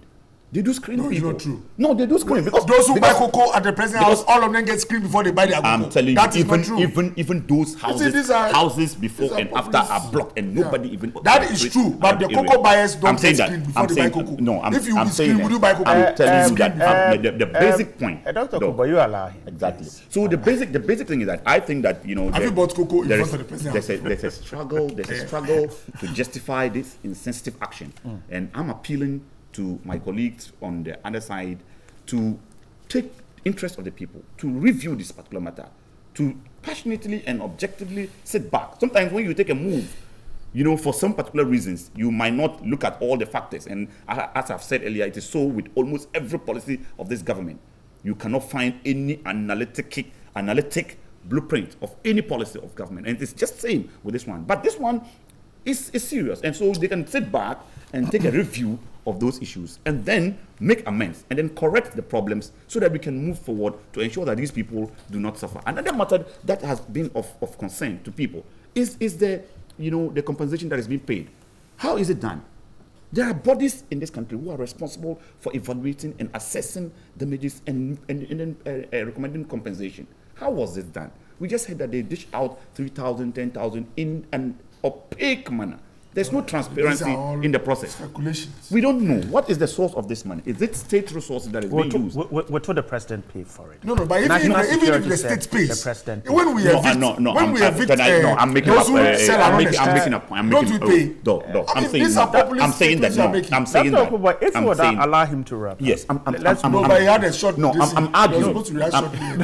I'm arguing that the compensation that is being paid. How was it determined? Well, national security said they did the determination. Yes, exactly. So they did the determination with what expertise? What was the basis for those determinations? But the ingredients is not for it. Because somebody who has been there for 20 years has established his business over there. The business has an identity. What is the value of that particular? And you give the person 3,000 Ghana cedis from state resources or from private resources of the president. We don't know. We need to to make matters simple. I think that this matter needs a proper investigation. Wow. Right. I am grateful. I am moving on. No, you. Right. What brother said here. Let me just talk about. You spoke on the issue. Please. What it means is that right up on this. Looking at the level of compassion my brothers in the opposition have, what it means that in this country we should not take any step to evict hawkers who are on the streets because they are also making a livelihood. Kiosk at the roadside should not be. In fact, no demolition exercise should ever happen in our country because these are people who are also making a livelihood. Is that what they are saying? Yesterday, the AMA had warned traders at Agboglosi it was going to remove them, but it failed to do so. Why? Okova Napoy, my senior brother, when he was mayor, all those demolitions they did, where was their compassion? But he didn't when demolish it for his personal security. security. Oh, let me move on. But for national security. Of course. Dr. Kobo, let me move on. Let's move to the Daily Graphic this morning. Some goldfields workers demonstrate against a change of status. Hundreds of them at the Takwa mines yesterday embarked on a demonstration against measures by the company to change their status from permanent workers to contract miners. The workers, with the support of the Ghana Mine Workers Union, are resisting the change, arguing that it will not inure to their benefits as they stand to lose a lot of their benefits as permanent workers. So the story is that in December 2017, Goldfields Ghana announced plans to lay off almost 2,000 workers as part of measures to change its business model and make the company profitable due to the relatively short lifespan of the mine. There was protest in which the mine workers didn't agree. There were petitions, but a ruling on March 2018 dismissed the injunction application filed by the mine workers, and the Goldfields had to go on. At a National Executive Committee meeting in Takwa on March 6, 2018, which was also attended by the General Secretary of the TUC, Dr. Yaban, the mine workers came up with a roadmap for seeking redress, notably the hoisting of red flags on the company's premises, a sit-down strike, and then a sympathy strike by the mine workers union across the country. Now, what happened finally is that the company has decided to go. Yesterday, some workers demonstrated. 7 of them were told were picked up by the police. Dr. Kuba, let me once again come to you. You should start with him. Let me start with you. First, you should start. No, I am starting again with you. This issue of mine workers and their fight against this, what role can government play in here?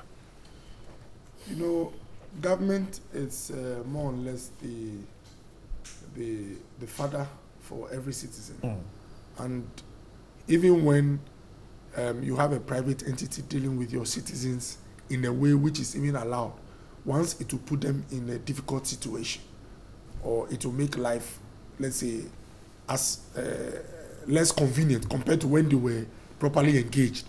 It is your responsibility to know what is happening, to be interested in the issues, and to see how to mitigate whatever impact it's going to have on your citizens. You know what? I'm happy that in all this, the workers, knowing that we are in a democratic dispensation where the rule of law is what happens, they went to court, presented their case to a judge, and after looking at all the arguments from their lawyer and all that, the judge ruled that, look, the company is not breaking any rules. They are doing a retrenchment exercise. They've looked at their corporate goals, how to survive on the market, and they believe that to pay compensation at a time when you have the strength is better than to naturally go down the drain as a company, fold up and be unable to pay any compensation. Now, I understand that about 2,300 workers were penciled. Out of that, about half, 1,300 or so, 1,200 have actually signed on to letters, taking their packages to see how they can invest and maybe start a new life and all that. But this is the issue. You see, when you study economics, especially for liberal economists, capitalist regimes, based on challenges on the market, mind you, the mining industry suffered significantly in terms of operations in the past few years because of multiple of factors. The key one was power. The doomsaw significantly hit them. Now, beyond doomsaw, the rates, I have always said it on every platform. I met one of the biggest industrialists in this country. He produces, his products go across West Africa. In the chat with him in his office, he said, Doc, when you work in this country, you work for two people, for GRA and for ECG. What he told me was that almost everything you make goes to these two people. And it was a huge statement to tell me that there was no motivation to expand. In fact, he said, you will be mad to want to come and invest. These were statements from someone I met just a few months ago, based on the challenges of industry. So, as a country, we have serious challenges. Power is a very important factor. But luckily, I think it's been quite stable, and even I heard an analyst who said that a 10% reduction in tariffs for the mining sector would result in savings of about $3 million. Right. The point is this. When an industry is having challenges because of how the situation is in the country, they are forced to come out with measures to survive. I learned what the mining giants are trying to do is to outsource their operations. Right. I learned in like other jurisdictions, that's the new direction that they go, so that although you own the how do you call it, the mine itself. the mine itself, the day-to-day operations is outsourced, so that you can let experts deal with it. They also get paid for what they do, and then you do all that. The good news is that the Minister for Social, the Welfare and Employment is actively engaged with Anglo Gold to see how to, like I said, look at the concerns of the workers. The workers claim they have a plan. Right. The plan obviously cannot usurp the plans of the owner of the company. It must at worst fall in line or give ways to, have a win-win situation. It's unfortunate that I was just told that the workers did not give notice to the police. Yeah, that's the story yes, in the Daily Graph. Assuming without admitting that's the case, that is also unfortunate. The reason why I put the police on notice is to make sure they avoid this situation where I let one person was injured and seven others have been arrested. Yes, so look, the biggest challenge to us as a country is unemployment. Any move that will worsen the situation is not something government is happy about. But government also has its limits. We cannot compel Anglo Gold to say take 5,000 points. It's not that. The worst you do is to create the right environment. Let your interest rates be moderate. Let your power supply be very good. Let your energy be affordable in terms of rates. And then industry will grow and naturally would help to absorb a lot of your citizens. I'm grateful. Dr. Maya, I'll come to you, but let me quickly pick some comments from Johnny. Johnny, good morning once again. Good morning, Senior Bright. WhatsApp is awash with lots and lots and lots of your messages. The conversation is generated so much. I'm scrolling up to pick them. And I tell you what. Okay. Harriet. But most of it largely is about the president's residence. Okay, so the president wanted power. He could stay with the people over there. But after getting the power, he can't stay with them. Ghana, no wonder. Nana Anochie Nkentikono is surprised. The MPP should explain to Ghanaians the reason any president is elected from the UP tradition refuses to stay in the official residence for a head of state. Buzia did it, Kufuor did it, and now Akufo-Addo is also doing it, causing inconvenience for other people. Asanko in Santa Maria is worried. Has the president paid the customers of DKM as he promised during his campaign, or has this promise also turned to be one of the numerous deceptions he used to win power? Asanko in Santa Maria comes back. Hello, good morning, TV3. I want to ask the government, why would they post the 2016 badge? When would they post the 2016 badge of NAC and NAP nurses? Atia Solomon, submissive, Zabila, TV3, no size. Good morning. Ghana Police Service is now a business institution where virtually everything is being sold to officers. I have seen, heard and read lots of corrupt allegations and practices involving some officers, but this one in particular takes the biscuit. How could an institution like the Ghana Police Service supply uniform to officers without buttons, and some people within are now selling the buttons to officers at the cost of 60 Ghana cedis. One goes for 10 Ghana cedis. This is unheard of, and Martin Amidu should have the interest in this. This is happening in Tamale, and I believe it's happening everywhere in the country. So sad. Whenever I hear the President Akufo-Addo and his government complain about debts they inherited without talking about assets they inherited, I'm forced to believe that either they are being criminally dishonest or mischievous, or they lack understanding of governance. Sule Sunyani says, my fellow Ghanaians, let's all support Nana Addo's government to take Ghana to the promised land.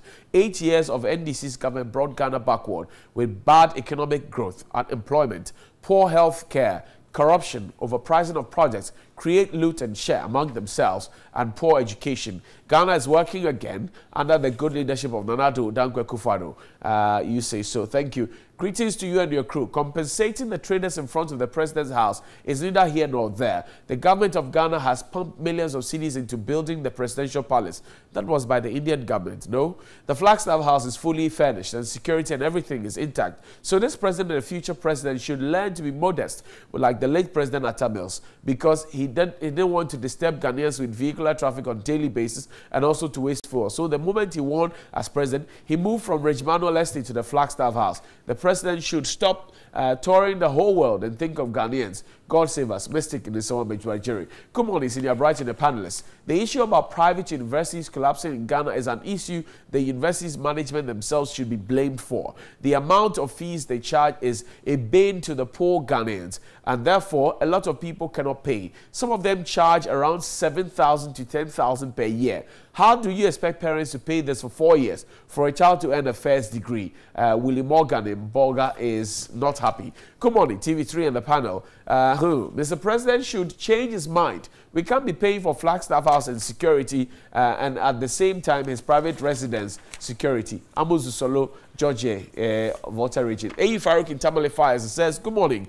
Ghanaians, you see how power can change people? You traders voted for Nana Addo as president. Today, he's evicting you from your workplaces. Is it the promise he made to you? Allah save us from this incompetent government who has no sympathy and mercy for his people. Akufo-Addo is a visionary, says U.S. envoy. Visionary means what? The one talking plenty without action, or the one with development 2020 will determine the means. Ablade Efiakuma Izongo Takradi. And why do we always waste our resources on something we should not have to?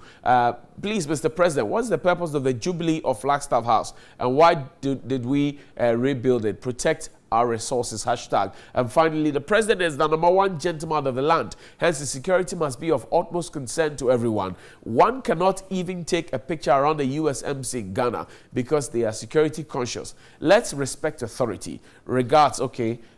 Joseph Odroma for Isaiah Besro Kumewu says, President Addo should move to the Flagstaff House, which is the official residence of the president that was built by an MPP administration of which he, President Akufo-Addo, was part. If president knows that he, as president, will not stay at the Flagstaff House, then why didn't the President J. Akufo administration waste taxpayers' money to build the said place of residence for the president, protecting the public purse? I think that people are getting it wrong. They think that the Flagstaff House was built with government money.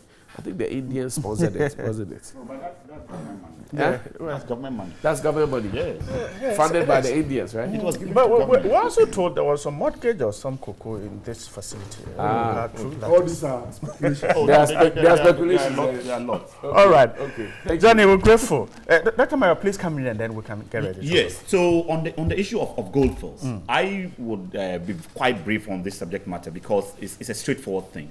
It's not happening only in Goldfields. It's happening in the universities. We are told that Central University is laying off a number of workers. We are told that a number of private universities are going to collapse. I'm aware that a number of companies, including contractors who had contracts ongoing, who are not being paid, are laying off workers around. The fact is clear. The president, the government, had indicated clearly their strategy for job creation. It's a private sector-led job creation, a policy that they are coming to do. At all times, we are told that the private sector is going to be the engine of growth of the economy that will propel job creation.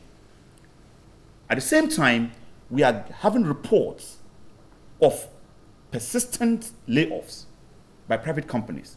And companies, they are not just not even recruiting, they are actually laying off workers.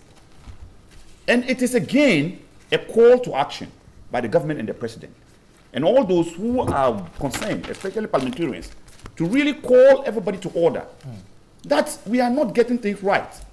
And that is why we argue at all times that there's a need for us to always discuss policies and programs before we act on them. And that is why a blueprint is needed for every policy of this republic before action is taken, just so that we can analyze, we can understand the thinking behind the particular policy, so that we can analyze and understand the cost-benefit analysis of these policies, and then we can advise and know the right move to take. If we had put forward our policies for discussion, like was done under Mahama at Senchi, where all stakeholders were put together, and a program of action was drawn out for implementation to address our concerns, and everybody was brought in, and so we understand. We would have told the government that if you went ahead to implement policies that will harass investors, if you went ahead to act in a manner as though we had taken over a coup. We had done a coup and taken over a country, and everybody was being chased around. Private businesses were being chased. People in the mining sector, and I tell you, you see, we thought that in pursuing certain things with Ibrahim and other mining companies, we thought that we were just, doing our politics. But it has an impact, because when you do that, you are sending a clear message to other investors that when you invest your money into this sector, you cannot be secure. And it is therefore very important for you to take appropriate strategies. We would investigate. Gold Fields has investment in other countries. And I will not be surprised if we delve deeply into this particular subject matter. You realize that they are shifting their focus from the mines here to other mines, particularly in South Africa and other countries, because of the approach of the government and how we are addressing this issue. The issue of Galamsey and how it's handled is also related to this particular matter. A lot of jobs were lost in the process of the implementation of the anti-Galamsey initiative, which we all supported, and we had a clear program to deal with.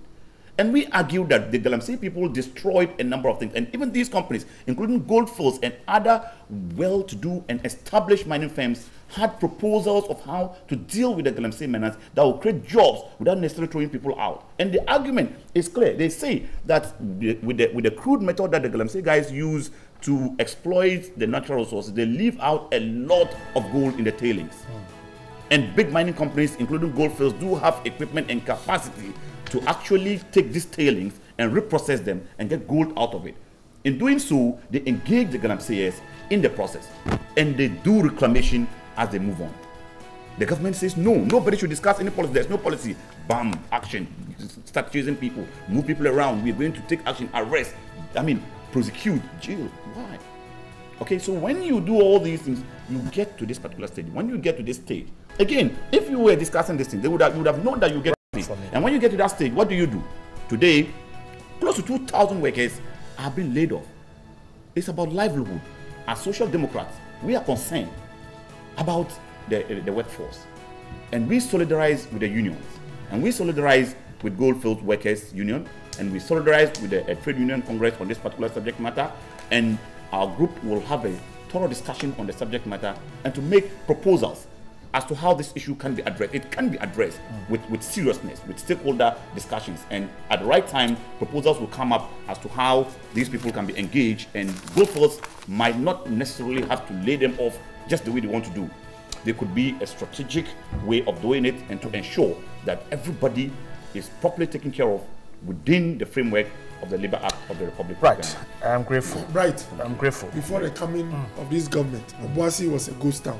Okay. The bad economic management seeds that were planted last few years. That is the result. These are the fruits. When it's not solidarity the mining companies need, they need energy that is stable and affordable. That's what they cannot do. A strategy that they meet. Where was that strategy? Where was that strategy over the past years? I'm saying that mining companies they were proposals. He's saying that they will meet them and come out with a strategy. That's what I'm saying. That for 8 years. So I'm asking.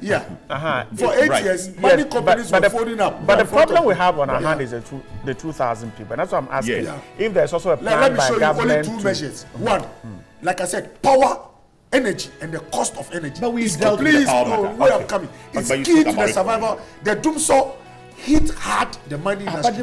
Wait, let me please. So if power is restored, these workers will come back.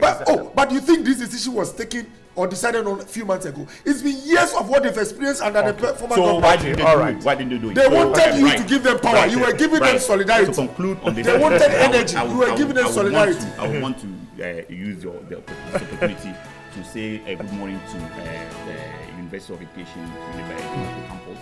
You know, the TAIN in particular. Last weekend we had a wonderful program with them, and they demonstrated excellent organizational skills and capacity. And so I would like to encourage them to use this opportunity. I just read from again, Bright. That particular place is they are experts in language.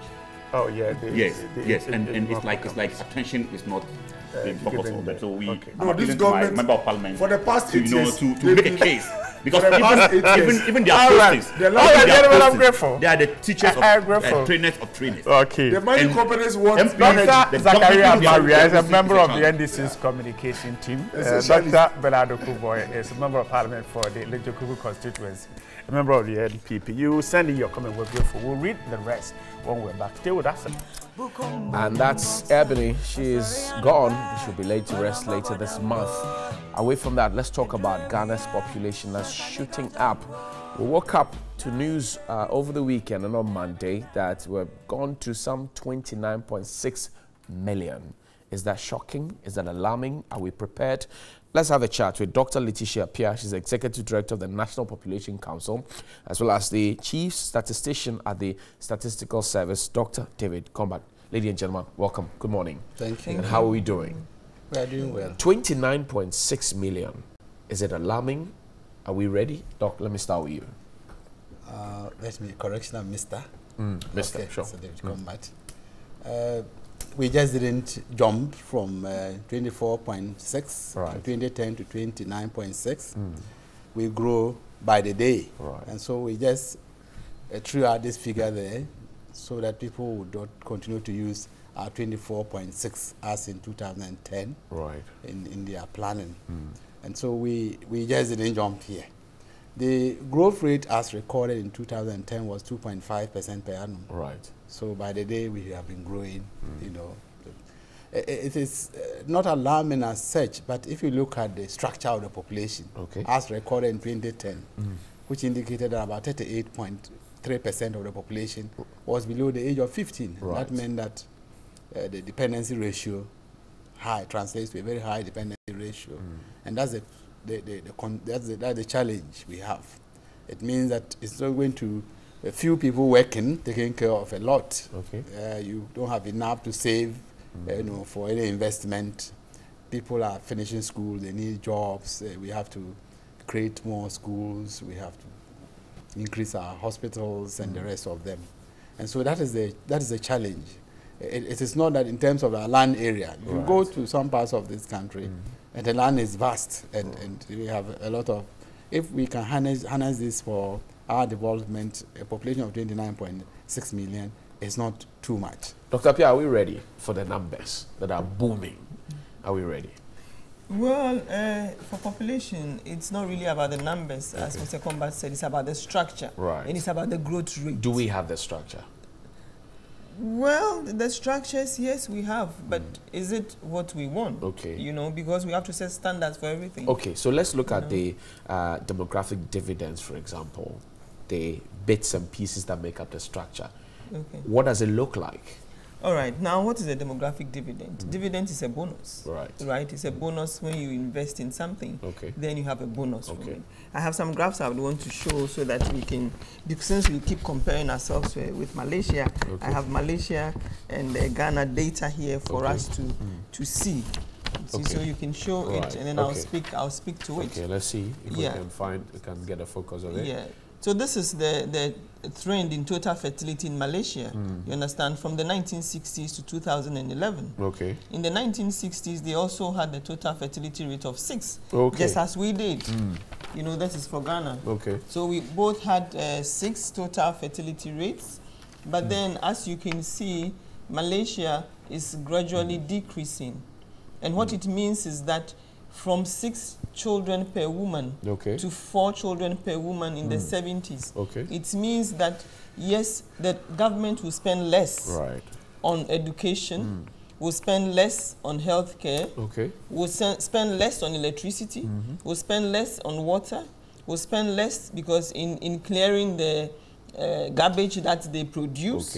It will also give the families more time to work, you know, because the numbers are decreasing. So it has an octopus effect, if you will. Exactly. It does have an octopus effect, if you will. It relieves the doctors, you know, because the doctor-patient ratio decreases, the teacher-patient, pupil ratio decreases, so quality of education improves, quality of life improves. So then you get the life expectancy also improving, you know. So then it means that the families are saving because they are having fewer children, even if they are in the same employment, you know. So they are having fewer children, so they are saving money, and the government can use that money for development. So what is the suggestion for us? What can we learn from this? I'm curious, knowing that we started off with Malaysia at the same time. If you look at their books and you look at our books, we can't compare. They seem to be ahead of us, or they are ahead of us. What can we learn from them?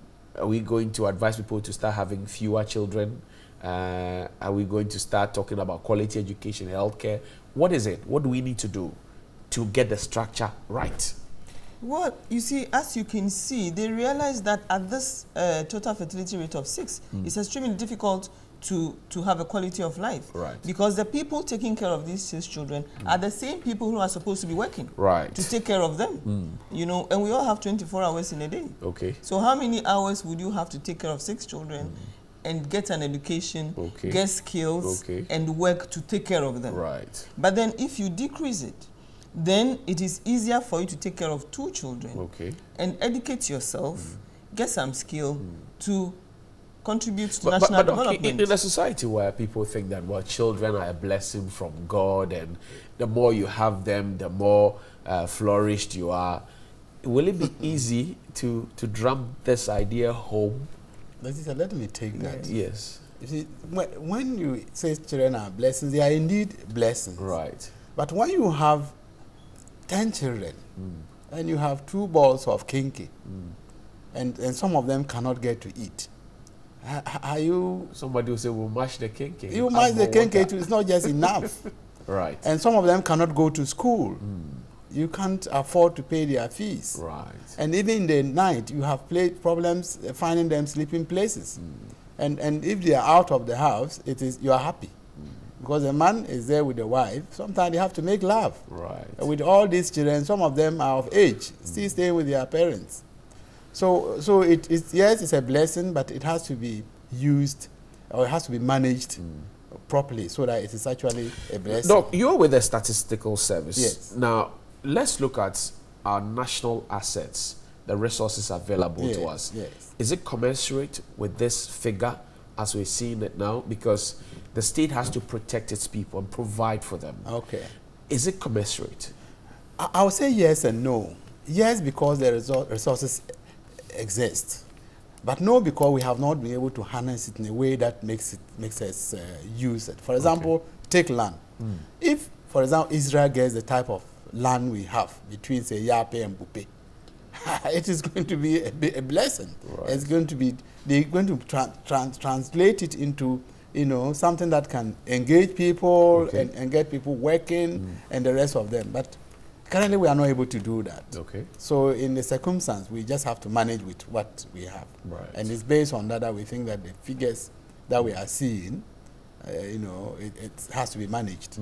Yes. The numbers that we have, how much of it is the youthful population? In 2010, we recorded 38.3% as youth. But the good news is that it's been decreasing over the years. Since 1984, we recorded 45%. In the 2000 census, we recorded 41%. And then it came down to 38.3% in 2010. Looking at the fertility rate that we see now, we are just hoping and thinking that the figure will drop if we were to take a census today. The rate will drop. But has life expectancy improved? Yeah, it has. The last time I checked, it was not so good. But I think it's better. Dr. Letitia will talk to that. Doc, it's improved now. So now we have this huge number of young people who could be sexually active or who are sexually active. How do we balance sexual activity with family planning ideas and this whole idea of trying to manage the numbers we have, Doc? Yeah, what's the plan? Yeah, I would want to just go back a bit about children being a blessing. Right. And then I would Right. Sure. Yes, children are a blessing. Food is a blessing. Water is blessing. Fire is blessing. But you don't mess around with it. Right. You understand? You have to manage it and manage it well for it to be useful to you. You know, one philosopher said, man cooks your food with fire, but then the fire can burn the man. Absolutely. You know, so it's a blessing, but then you have to manage it well so that it serves the purpose that it's intended to be. I mean, a child who is malnourished cannot contribute to economic development. Absolutely. So we have to get that. We have to focus on the quality and not so much as the numbers. Okay. Yeah. Now, the question about sexual activity, the young population, and how we're going to drum home this message of family planning, for example. You see, the issue about young people is not just about family planning. You see, if we manage our population and we get the numbers right, and we reduce fertility, we can have clubs for them. You know, it's not just telling them, young people have energy. Where do they take their energy to? They can have community piano classes. They can have community cooking lessons. They have community competitions, you know. So it takes your mind off. But because we have so many of them and we don't have facilities, so then we have to focus on sexual reproductive health only. But that should not be the case. That should really not be the case. But as we have it now, we have to make sure that they have the knowledge so that they, I mean, knowledge is always power. For me, I say that knowledge is neutral. It's how you apply it based on your values. That is what matters. So these are critical issues on the back of the fact that the UN itself acknowledges that the population of Africa will double by a certain time in the not so distant future. How are we preparing for some of these things? Do we have the conversations at the big boy table? Yes, the African Union is talking about it. The SDGs are talking about it. Is Ghana talking about it? Ghana is talking about it. I think talking about it. And I'm talking, well, I'm not Ghana. Yes. Well, but if you speak about it, then you don't get the funds to push. But then the issue is that when the president talks about aid beyond, Ghana beyond aid, right. That is it. Because it's in sync with the African agenda, which says that we want a better and different Africa. And the focus is on the human resource. Right. In that document, they are saying that the human resource is the most precious resource of Africa. And Africa should develop with its human resource. So if Africa should develop with its human resource, then it behoves us to invest in the human resource. Right. Who will lead the charge in trying to do this? Who will lead the charge, Dr. Letitia Bia? Well, in every home you have parents, right? So the parents tells us where to go, of course, in our interest and in the interest of the family, and that is policy. You know, so the policies will have to be driven by policy makers to make sure that we all toe the line.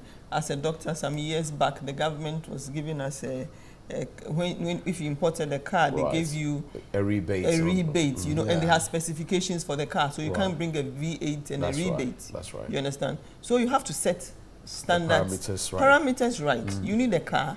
V8 is a car. Another, I mean, 1.5 or 1.6 liter something is also a car. But I can afford this. Right. If you want a V8, then you pay for. Doc, let me wrap up with you finally on this one. So every time we're looking at the social, economic statistics, we'll run to you as well. I want us to tie this new number that we have, 29.6, to the socio-economic strength. And now we've heard a lot of people say entrepreneurship. Our young people should do entrepreneurship, get into it. How do we balance the two? Where do we place the line? Do we have a plan? Yes, when we talk about entrepreneurship, it means that the people should have the skills. Right. They should have the resources to be able to do that. But if you look at the people we are currently turning out, how many of them can go out there and be on their own? Right. They still need to do internship. They need to be, to work, gain experience to be able to be on their own. Right. So we would, I think, would have to look at the curriculum and ensure that people who come out of school can be on their own, and also ensure that we have the resources that they can easily tap and use. You can have somebody with a degree in agribusiness. If he hasn't got the resources to start his or her own, you will not benefit. Yes, and we are all now coming out with wanting to wear a tie. For example, if you advertise today for 10 civil engineers, we see about 1,000 of them applying. Right. It means a lot are not able to stand on their own. Is that alarming?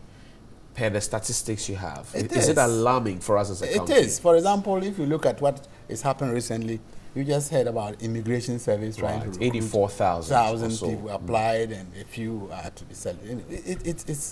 It's not pleasant at all to hear.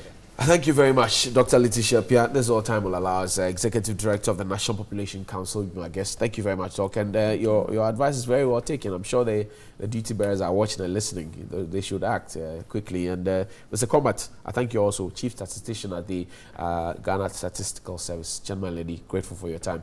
After the break, there's more here on New Day. Stay with us. We'll be right back.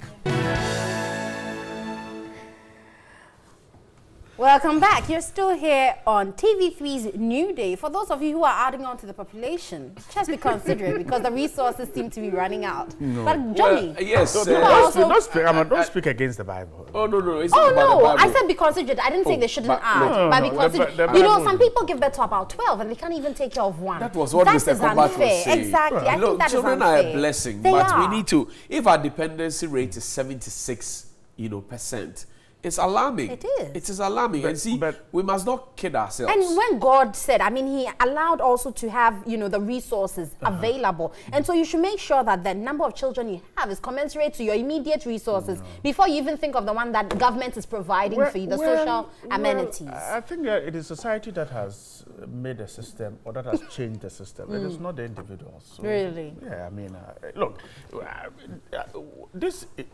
Do you really let me think that if we had done things right and our economy was running the way it should run, we'll be worried about how many kids people should Maybe have. not, but even places like Japan, they have at one point in time put a cap on the number of children you have because they wanted to see a certain country, and they weren't achieving that. Yes, and they thought that was one of the ways to go. We're not saying don't give birth. But I have an issue when you give birth to children who are supposed to be a blessing, and they turn out to be a curse, not only to you, the immediate family, but to the generation, because they become armed robbers. Because society has No, failed. it's also because of the individuals who give birth to them. See, I have a situation where some mothers, I've said this before, are going to feed children with diluted food because they don't have the money to buy the right thing. Meanwhile, if you had just that one, and maybe your resources could cater for just one child, that child will be better. We should be responsible. And will turn out to be a responsible let's say happy adult. birthday to Charity Ayensu of Jig Magazine. So I hear says it's your birthday. And John Passa of TV3. I